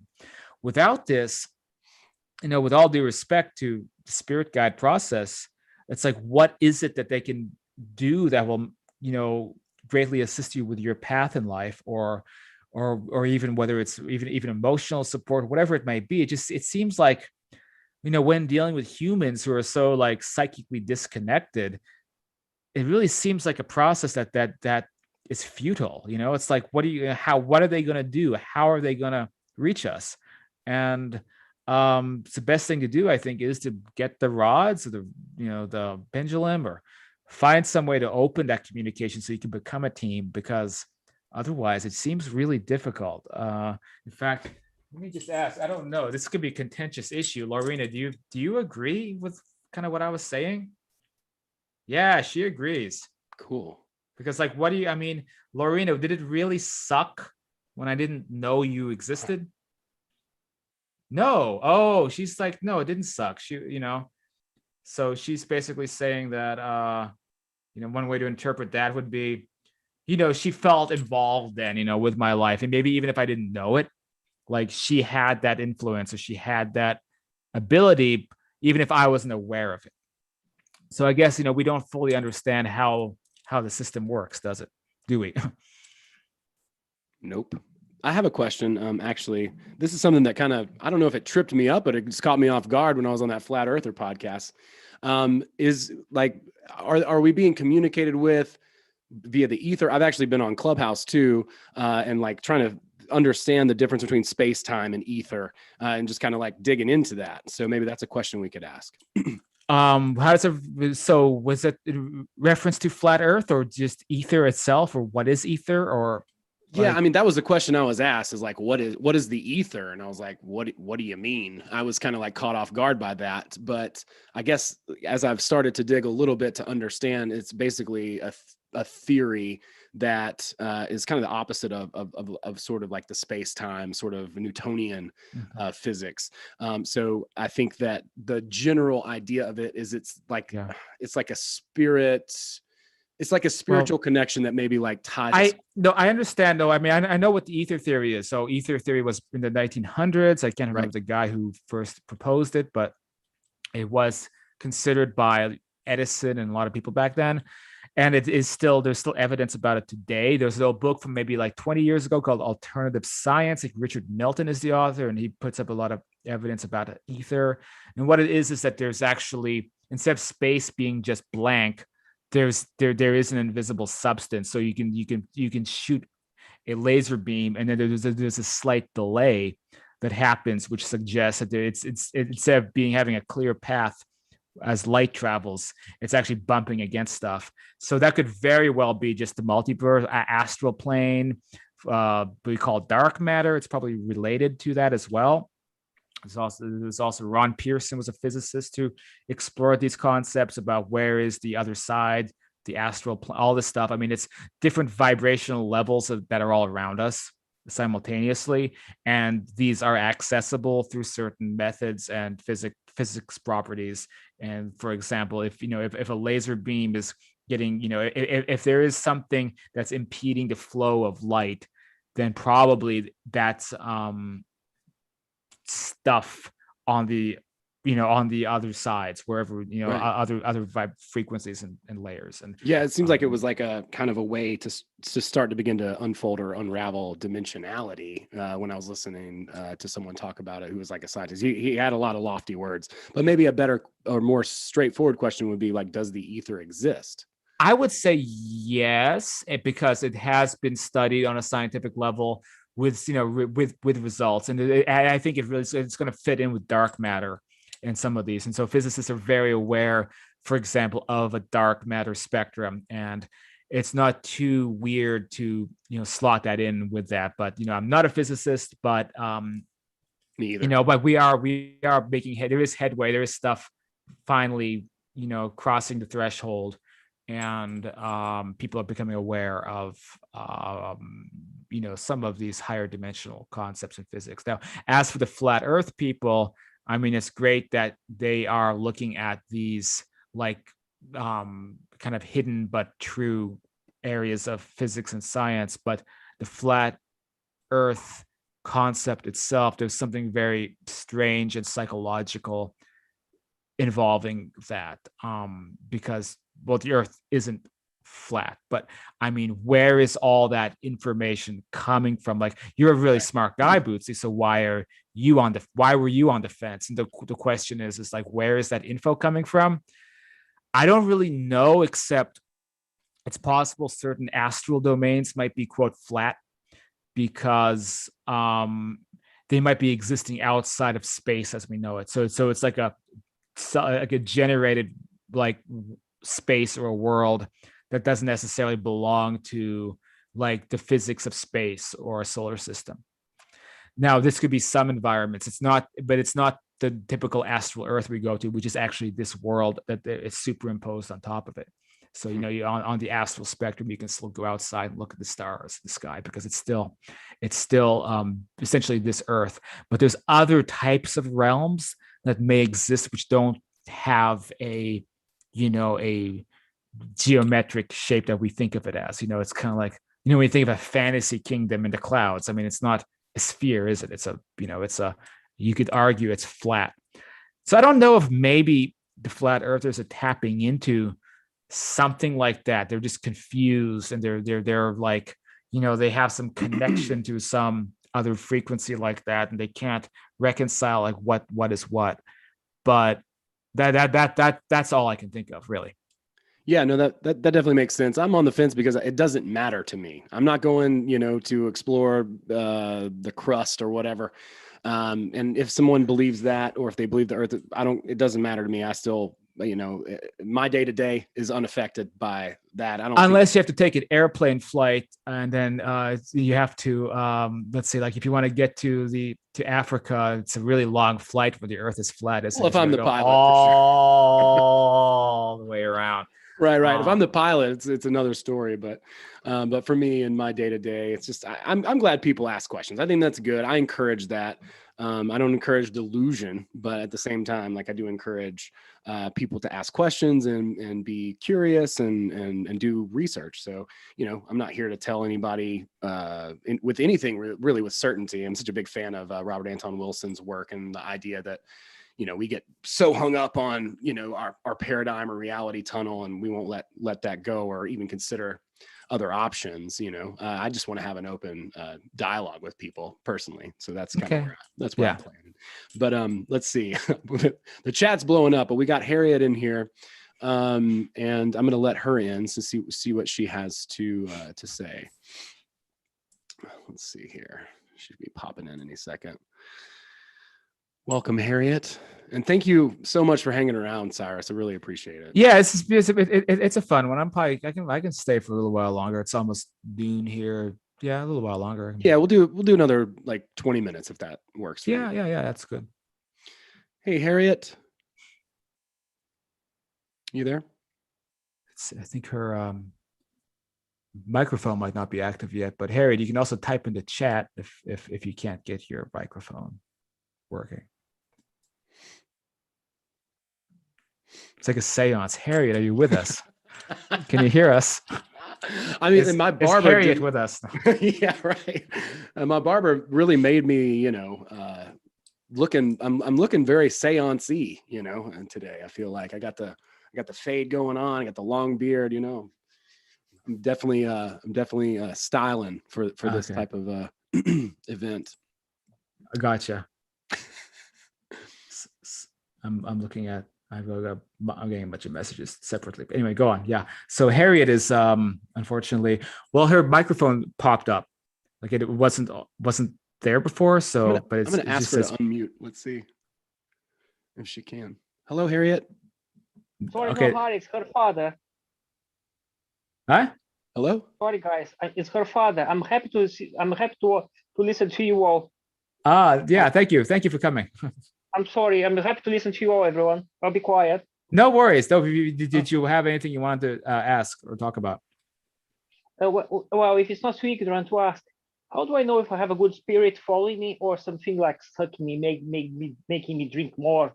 Oh, really? It's important because, and I have to keep this in mind too with this communication. I have to stay critically minded. Look, I really love this girl that I'm talking to with this. but I hear a lot of stories, so I have to be vigilant, and that's why I was really trying to get her to confirm who she was. And I do have a session booked with a medium that a patron kindly gifted me with, a mediumship session with like Abbie Johnson, and hoping, you know, Lorena, he will come through as well, multiple levels of verification. But aside from that, like we don't want to shut down like a spirit guide communication, which might be really good, because we're like suspicious or paranoid either. So we have to be careful about that. What we have to do is be very vigilant. Okay. So if a communication, like let's say someone buys these rods, everything is nice, and then you start getting like negative answers to questions, which, you know, a reasonable person wouldn't provide. Like for example, you know, you could be like, I've been kind of, I've struggled with my health a lot in the last year, and I'm definitely getting better, right? And so I asked Lorena, like, will I ever become healthy again? If like, as a little bit of a test, if she had said no, then I would know right away, well, this is a negative type of influence. Like a friend wouldn't tell me that. Even if, you know, I guess it could be the painful truth. And I suppose if I had like cancer or something, then it might have to be the truth of maybe I'm not going to get better. Maybe I'm going to cross over. But if it's a freaking post-viral syndrome, then yeah, of course I'm going to get better. Right. So if someone has a communication, and let's say it's something someone is struggling with, alcoholism or something like that, and the communicator is kind of goading somebody toward like, hopelessness or a negative way of looking at things, which is not productive, just like someone in this life, this is probably not a positive influence. So someone has to be very careful not to get drawn down a path with a negative thinking person on that side, because there's stories about this, like with Ouija boards and things like that, and people have to be careful, make sure it's a productive, positive relationship with a spirit guide. Right. Excellent. Thank you. Yeah, sure. Thank you. Awesome. Yeah, thank you, Harriet. Where are you calling in from, by the way? Hardad, my name is Ricky. I'm calling from London. Okay. Oh, okay. From London, right on. Yeah, I like London. Yeah. Thank you. I used to go there in days past. So the flat Earth thing, I think, sparked a bunch of questions. Does the ether exist? Does matter warp the incorporeal fabric of space? Is light a particle? There's a bunch. Well, it sounds like we have a lively bunch of scientific minds that popped in, which probably could be outside of my area. But let's start from the top. So what's the first question? The first question is, does the ether exist? So I would say, based upon the historical experiments and modern day verifications, yes, the ether does. In my opinion, as a non-physicist, the ether exists. I do recommend Ron Pearson's work to go deeper into that. But yeah, very cool. I tend to agree too. It's just like on the spot. And let's see, is light a particle? I mean, light is a wave, correct? I mean, I think it's both. Like Alan Watts said, wavicles. But I mean, I'm not a physicist either, right? So I try to make the most that I can. And light is made of photons, mm-hmm. But light is the it's just kind of all-encompassing thing, isn't it? I mean, light is it's a mysterious and spiritual property, And the observer effect is what makes it so really difficult to answer questions like this. Like these are mysterious questions that are as old as time itself, seemingly. Are there fourth dimensional beings? Are there two-dimensional beings? Are there only three-dimensional beings? Well, two-dimensional beings, you mean like Mario Brothers, or like like you play Rygar for the NES, and this guy, he's jumping around and shooting the mythical creature. Well, I mean, so it's technically like flat world, right? Like if a two-dimensional being, if we want to use law of one stuff, there's second density beings, right? Which might be rocks, no, like an insect or a maybe even squirrel. an animal, a squirrel might be a second density being, right. And then a first density being, we're going into like the rock spectrum. Right. As for dimensions, so yeah, I mean, now we're going into flat world. We're going into like how would a 2D stick figure be able to conceive of a third dimensional being. It'll be outside their comprehension. And so it's the same for a fourth dimensional being. Yet people on the other side could be defined as fourth dimensional because they are outside of space, so they can go anywhere with thought. And that is one way of looking at it, which I think we can comprehend, because in the astral environment, you can move or teleport outside of space. And then fifth dimensional may very well be being outside of time. So you can go back and forth in time just naturally. Like you want to go back to Tuesday, you can go back to Tuesday. Yeah. So Julie's saying, I think it's my friend Dylan, and he is a very smart and curious person. And he's saying, will you ask Lorena some of these questions about is light a particle, or is the ether, does the ether exist? So Lorena, I don't know if you're following the conversation, Lorena. I think she is. Thank you, Lorena, by the way. Lorena, contacting Lorena. So Lorena, do you think, okay, would you say that the ether exists, if you know what that is? She really thinks, she's really opinionated. She really That's thinks a resounding yes. Absolutely. Yeah. And is light a particle? Do you consider that? But you could. I think I have a feeling what you might say. Do you consider light a particle? Kind of what I thought. It's going toward no and maybe. Yeah. Between maybe and no. So looks like a maybe. Again, it's that observer sort of effect. The way that Dispenza talks about it is kind of like what's on the other side is like a wave, and then when it kind of comes into the physical, it's more like a particle. And I'm grossly oversimplifying. So again, I'm not a physicist nor a chiropractor for that matter. Okay. But, it kind of makes sense to me. Like I said, Alan Watts would say wavicles. And then when we test, the observer effect, we basically get what we test for. And so we're seeing this phenomenon of the world as a mirror and what we're projecting sort of being reflected. So, it's very mysterious. Oops. There's a spirit with us, I think. Oh, it's just Harriet. My bad. It's Harriet. I think your microphone was on, and then anyway, so go on. Was there any more questions or? Oh, does mass or matter warp the incorporeal fabric of space? Well, when we say incorporeal, that's kind of a strange terminology to be using. So corporeal would be of matter, the body, or corporeal existence. Mm-hmm. Incorporeal would be beyond that. So technically, if someone is dead, they're incorporeal. But at the same time, are they really? Because if you have some kind of body on that side, are you still corporeal? So I mean, it's like Lorena. I never asked this, Lorena. Do you consider that you have a body on that side?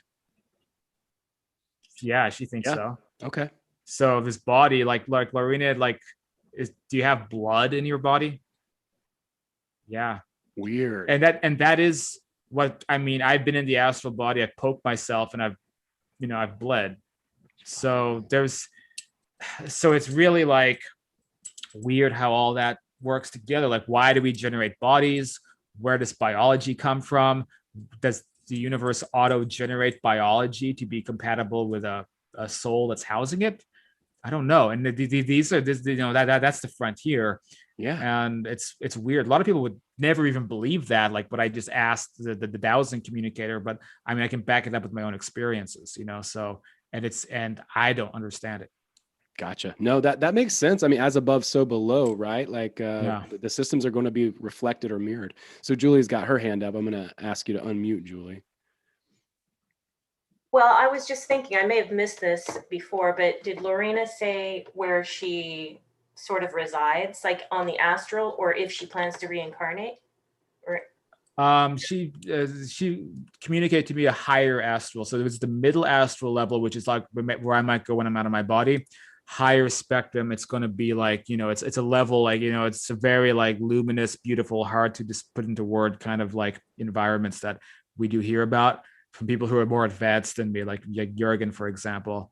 And so that is what we would call a higher. It's from that level, it's like not as easy to go down into, like, you can do it, but people typically don't want to. And it's like when I go out of my body, I'm on that middle level. So that's why Lorena said we're not really able to connect that way. Like I wouldn't be able to connect with her on that side through an out of body trip because I'm always on that middle, much more Earth-like level. As for where she is, I mean, like she did say that there was an astral Istanbul, but she didn't say that's where she lived. So I don't know where she lives. I probably have to do it. I'd have to spell it out with an alphabet again to figure out if there's a corresponding earthly city, but there might not be. Is the higher astral considered fifth dimension or fifth density? I think so, but I think it might be between fourth and fifth density. I think going fully into fifth density gets almost like you're outside of time. And I don't think so. I don't think she's completely outside of time. Like Lorena, can you go back in time, like as if you were just like, walking out the door? Can you travel in time? And let me move up so because I don't want to hit the wire. Yeah, so it looks like she can't really travel in time. So I don't know if it would be quite, because there's still even levels above the higher astral, and that could be what we call fifth density maybe. Can she choose to reincarnate here again even at her level? Yeah, Lorena, do you plan to reincarnate? Oh, it looks like she's really undecided. She's leaning toward like maybe to no. Do we choose to be born here? Do we choose when we get born here on Earth? Yeah, that's a big yes. Wow. Holy shit. But I don't know. I mean, that's a generalized term. So we don't know. Right.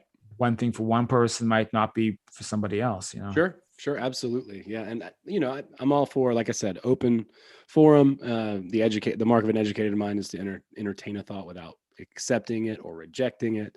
We're all here to learn 100%. So, nothing's really definitive in that sense, at least as far as I'm concerned. Yeah, I mean, there's going to be people who are like, this is all BS. You can't go out of your body. And there's no way that he's communicating with someone through dowsing rods. And that's all right.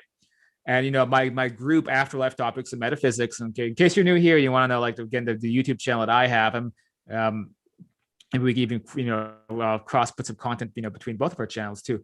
But yes, Afterlife Topics and Metaphysics. And yeah, people do sometimes come in. It's like, I don't believe in out-of-body experiences, but I watch your channel anyway.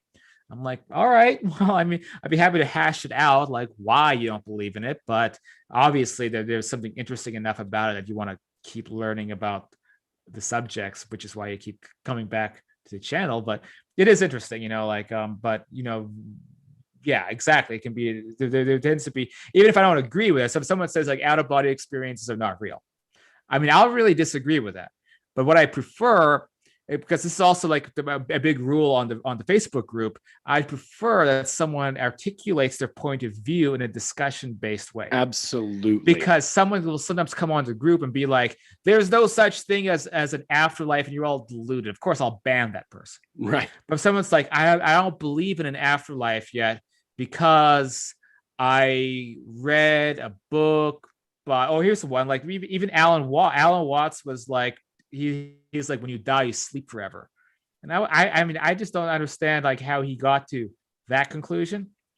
But someone could start string together arguments that can start be in opposition to everything I'm talking about. Then we can have a discussion about it or debate. And I'll explain why I disagree, why I have these opinions and experiences. But if you're discussing the stuff with everybody, that's great. I don't have a problem with the discussion. There's no reason for it to be heated.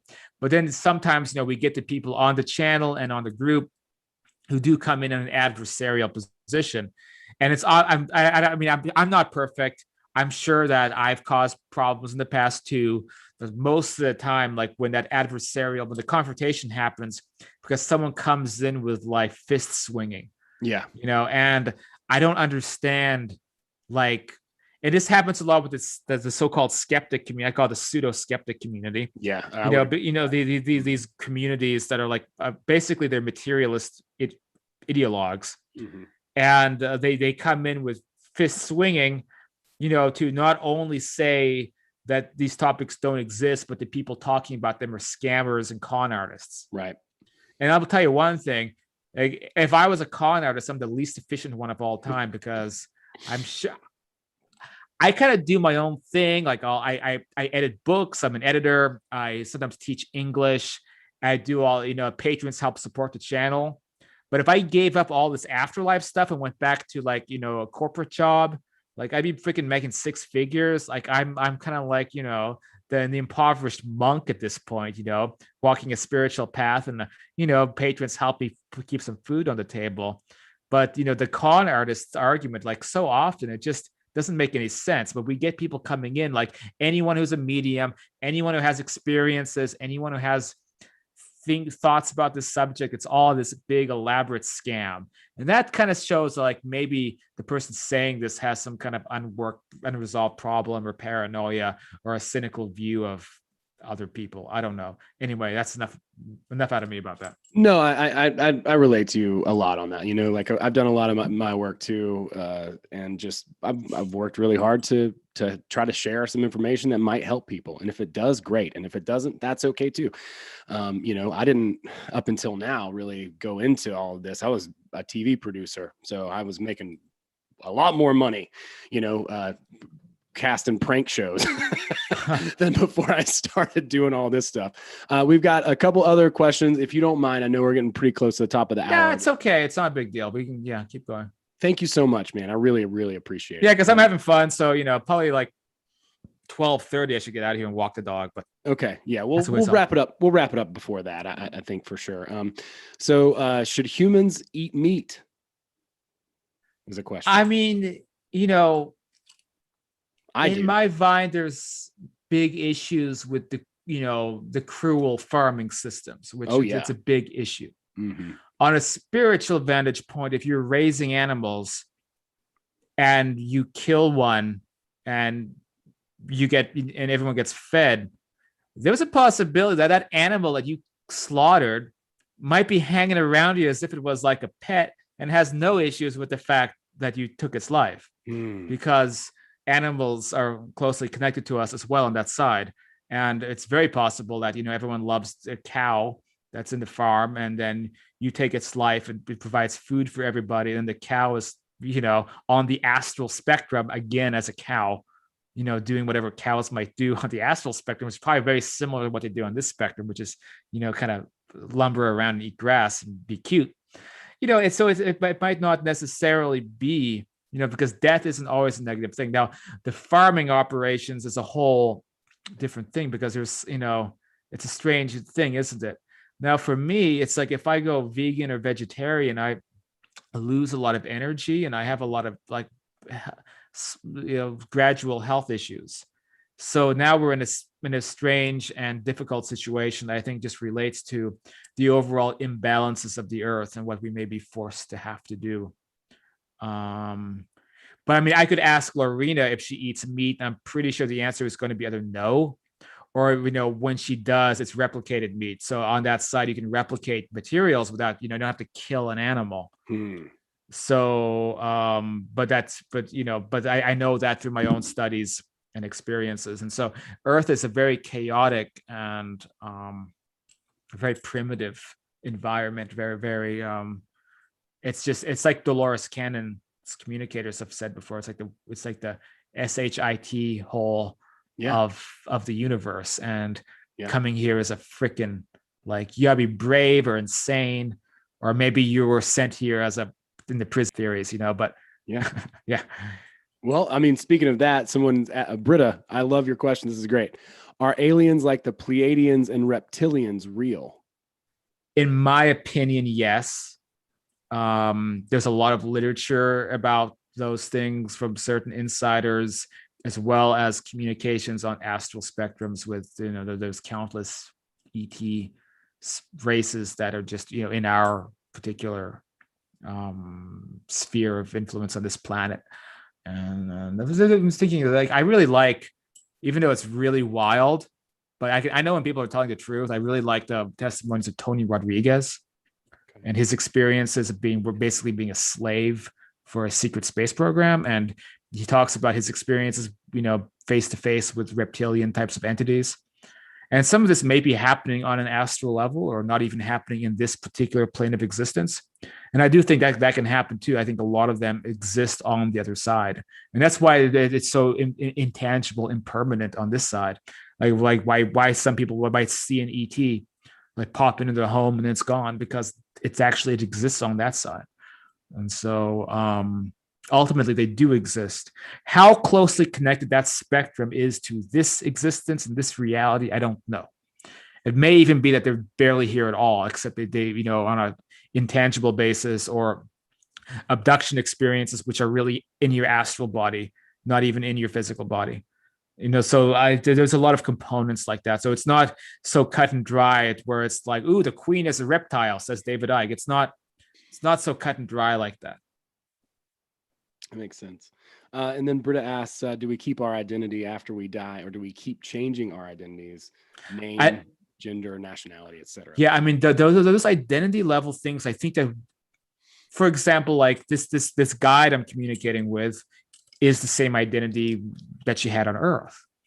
And when you meet people over there, they have these identities. But what changes is if we are connected to your higher self, which could have the memories of 100 other lives, right? And then it's like, which identity do you choose? Which one are you going to go with? Like, I'll probably go with Cyrus because Cyrus is awesome, but and I think it took a lot of lives to get to, where I'm at. But if I really want to be Bob the fisherman from 1452, and I have no idea what my past lives are, by the way, I guess I'll, once I'm reconnected, I'll be able to switch over and become Bob. And maybe that would help if I want to meet someone I knew as Bob the fisherman. Right. But at a core level, we have a soul level identity, which is our personality, the essence we feel when we talk to somebody. And that is the thing that is pervasive. So there's a soul level essence. It doesn't matter what the name is. That's awesome. Yeah, I really like that. It's really, really cool. Anything else, guys? You guys got any other questions? I know your name's not Harriet. What is your, tell us your name one more time. My name is Ricardo. Ricardo, I've been okay. following for a long time, since the reality Transurfing. Yes. Oh, yeah. But now I have more people to follow, definitely. Yeah, okay. yeah, absolutely. Yeah, everybody, if you're watching this, you've been checking out my work. I highly recommend Cyrus's work. It's very balanced, and I was really impressed with what I saw. I don't even remember exactly how I came across you. I think someone had maybe posted something of yours on Instagram or something like that, and I was like, oh, this looks cool, I'll check it out. And then I watched a few of your videos, and I really, really like your approach. I think it's put forth with care and balance. And as we got to get into this sort of woo woo world, or whatever we want to call it, there's people who are just fucking off the rails, and then there's people who are, like you said, these skeptics who just won't believe anything. And I've been there. I've been an objectivist. When I first read Ayn Rand's work, I was like, oh, well, this is the gospel. And then I read something else that was maybe super woo-woo, and I was like, well, this is the gospel. My reality tunnel has changed so many times. And that's, once again, why I really resonate so much with like Robert Anton Wilson's work, and Vadim Zeland's for that matter, because we can alter our own perception. We're having this subjective experience within this objective world. So and it also affects the afterlife, or where we go. With what that perception is will determine often what specific group we go into. Like, I'm sure Ayn Rand's groups will all go to an objectivist afterlife. Like, this is not the afterlife, so we must still be alive, because they don't believe in spiritual subjects. But even that becomes its own afterlife, as weird as it sounds. Oh, that sounds terrible. Oh, I'm sure it is. That sounds awful. I'm sure it's horrific. But anyone has the ability to get out of a particular situation too. But it doesn't do oneself. I am also kind of an objectivist, I guess, because I believe in objective reality. Like you can get there even with a meditation based approach of like what is really going on, but also experiential approach.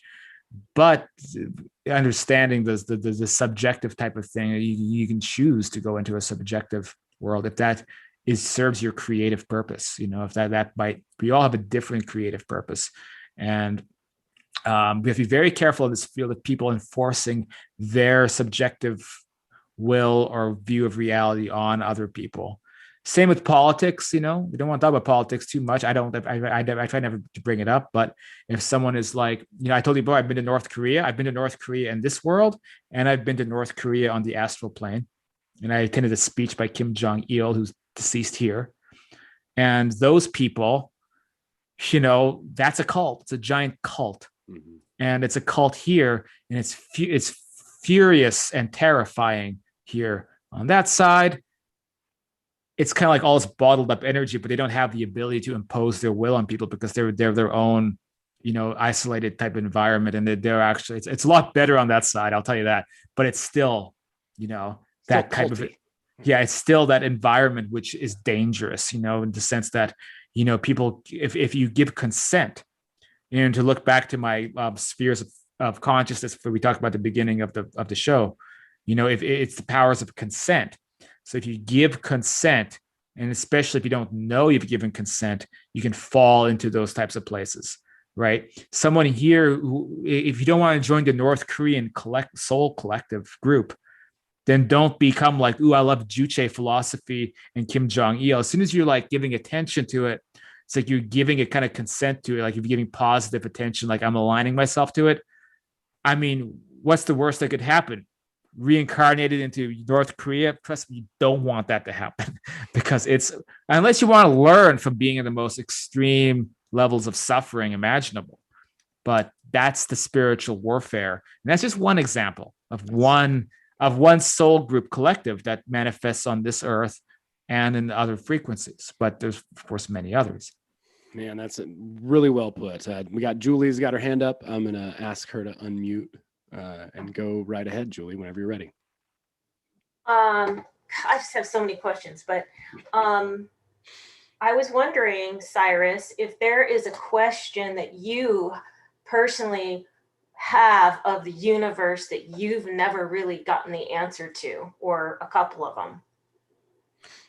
Because people ask you a lot of questions, but I wonder if you have a question that, you're just like, whoa, I really would like the answer to this.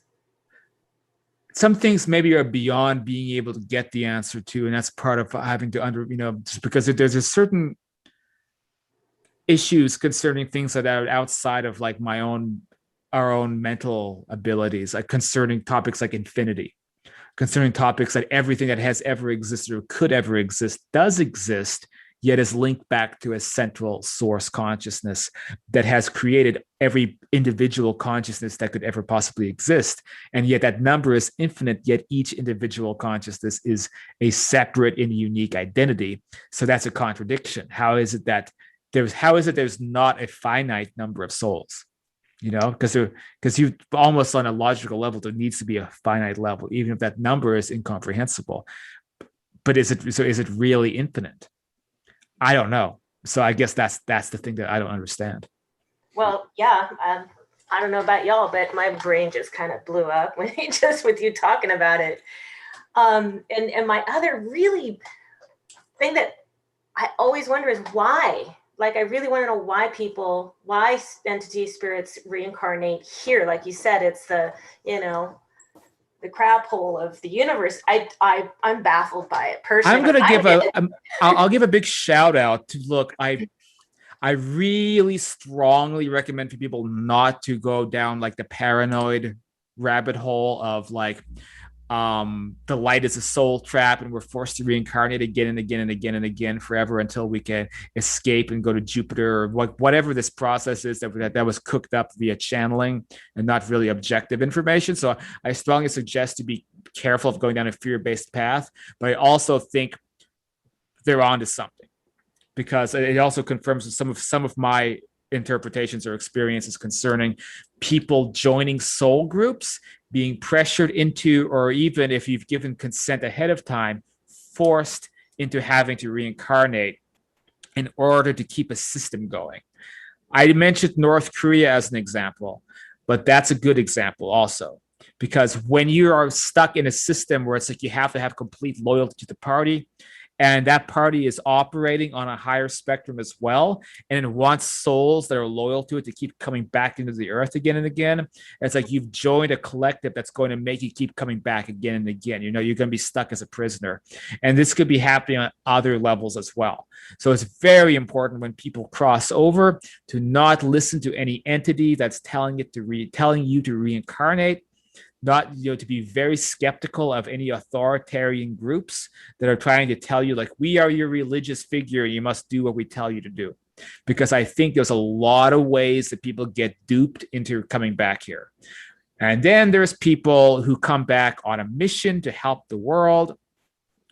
There's people who come back because of like the harvest through awakening or whatever, and, you know, Dolores Cannon-y, law of one-ish kind of stuff, where it's like, you know, we're like, we know it's the worst possible place in the universe, and the existence of this planet and its nuclear weapons and its motivations are actually hurting the entire multiverse and making everyone sink a level lower because we suck so bad here.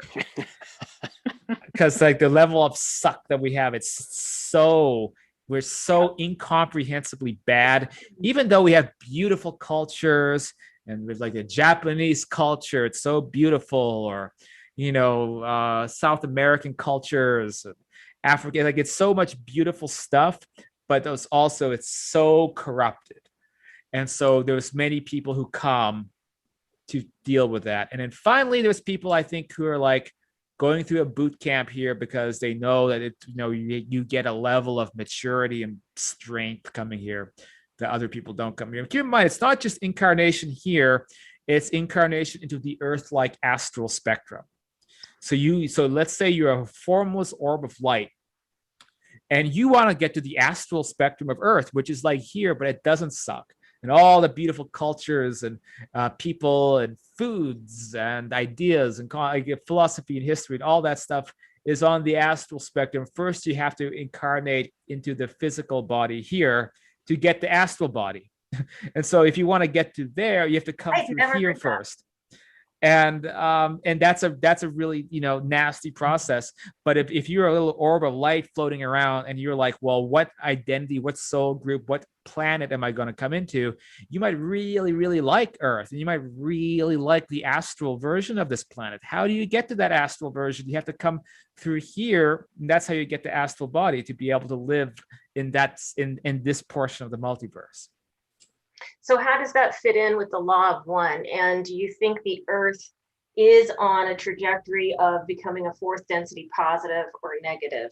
Yeah, it is, and that's the awakening process here that has to happen, because it's so negative here and controlled by so many negative groups and reptilians and things like that. You know, they have such a power, they have such a chokehold on this planet, and there's a lot of entities that want to see this planet get into becoming like other planets in the galaxy or the universe, or probably even a local galaxy, and we can't figure it out. And a lot of that was because of its slavery and dark powers.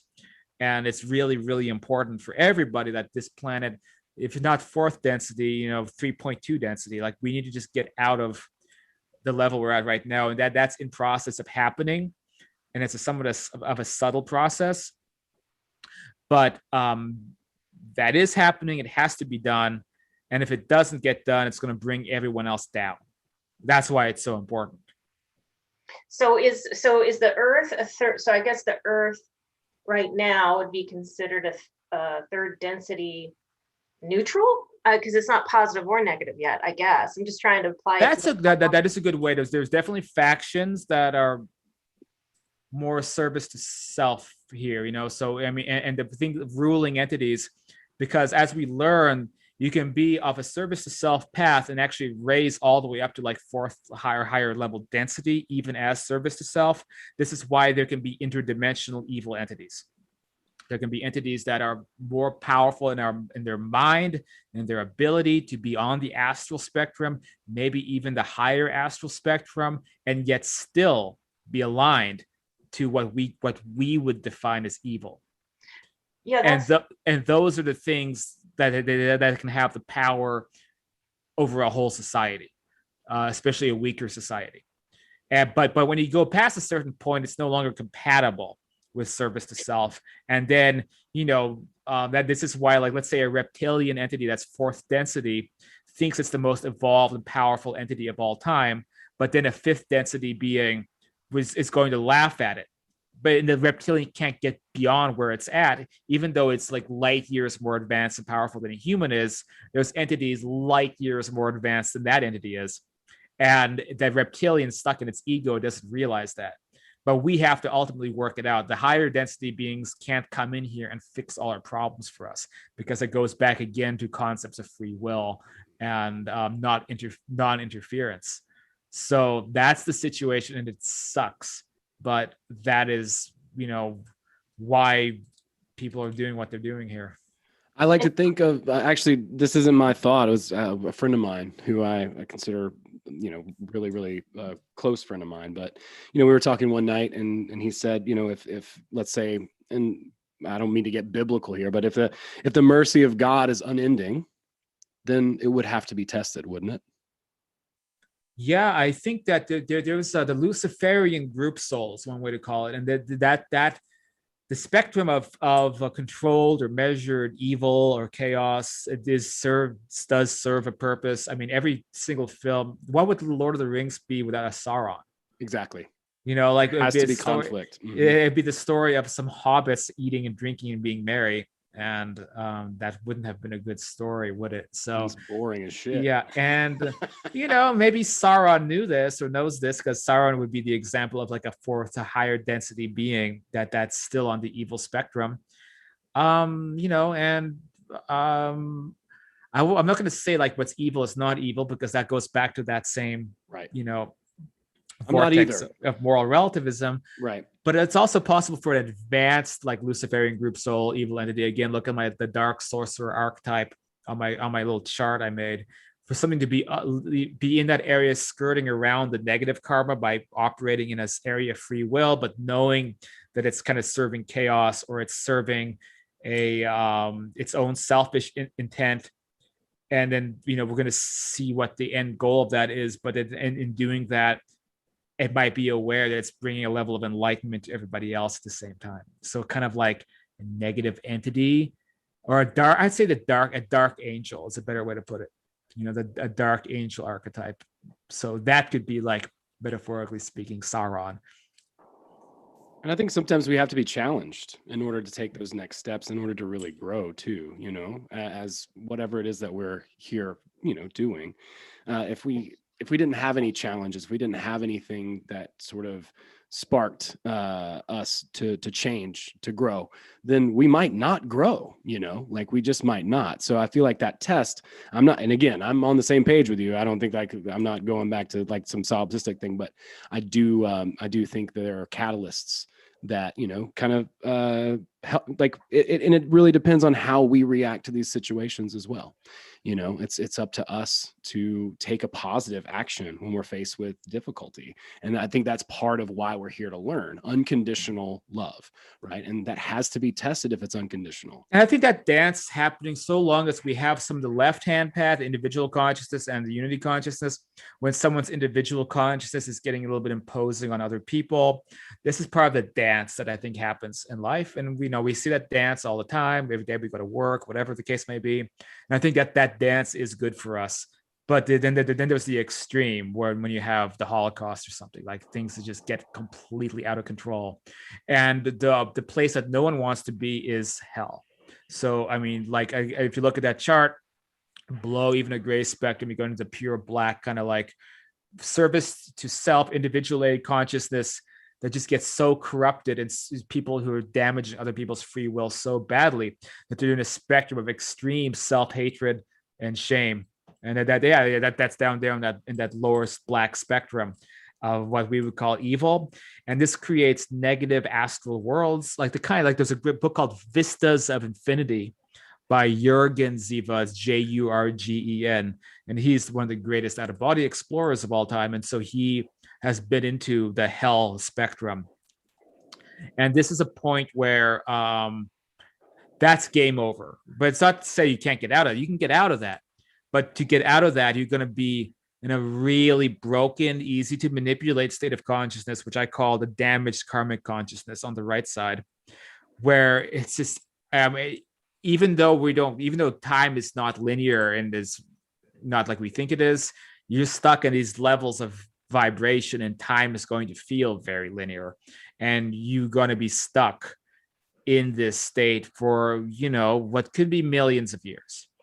If you end up on a level of consciousness where you are like, Heinrich Himmler, you're going to be stuck for a very, very, very long time. Same as if you end up as like a, I don't want to get censored on YouTube, but like a self-harm inflicting bomber.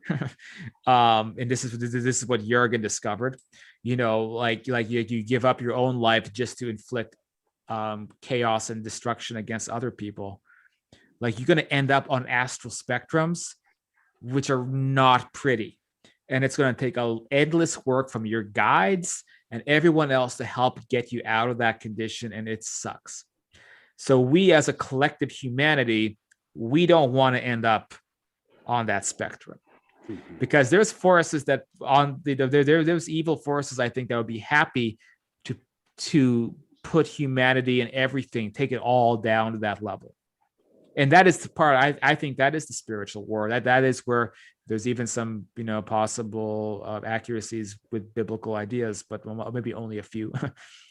But, to me, that is kind of a spiritual conflict. And that's why you do have to do the work, or the work has to be done to elevate the planet up above this density.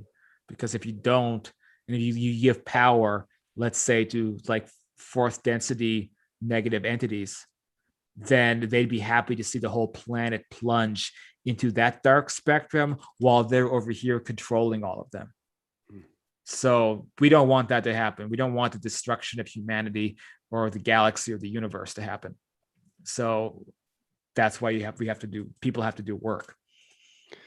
I love it, man. Well, let's wrap it up there. I feel like we've kind of come full circle, and it's been a really, really good discussion. I want to thank you again, Cyrus, for being willing to come and chat with us. And man, I really got a lot out of this. Thank you so much for answering some of my personal questions and for giving such a great detailed explanation on so many different topics. Everybody be sure to go. I've got the link in the description for Cyrus's YouTube channel. Go and subscribe. Check out his website. It's also in there. His book is available. There's 3 books actually, but 2 books I wrote, and there's a co-written book called Awakened by Death. But yeah, very, very cool. So 3 books, and also a ton of books that are unrelated to all this.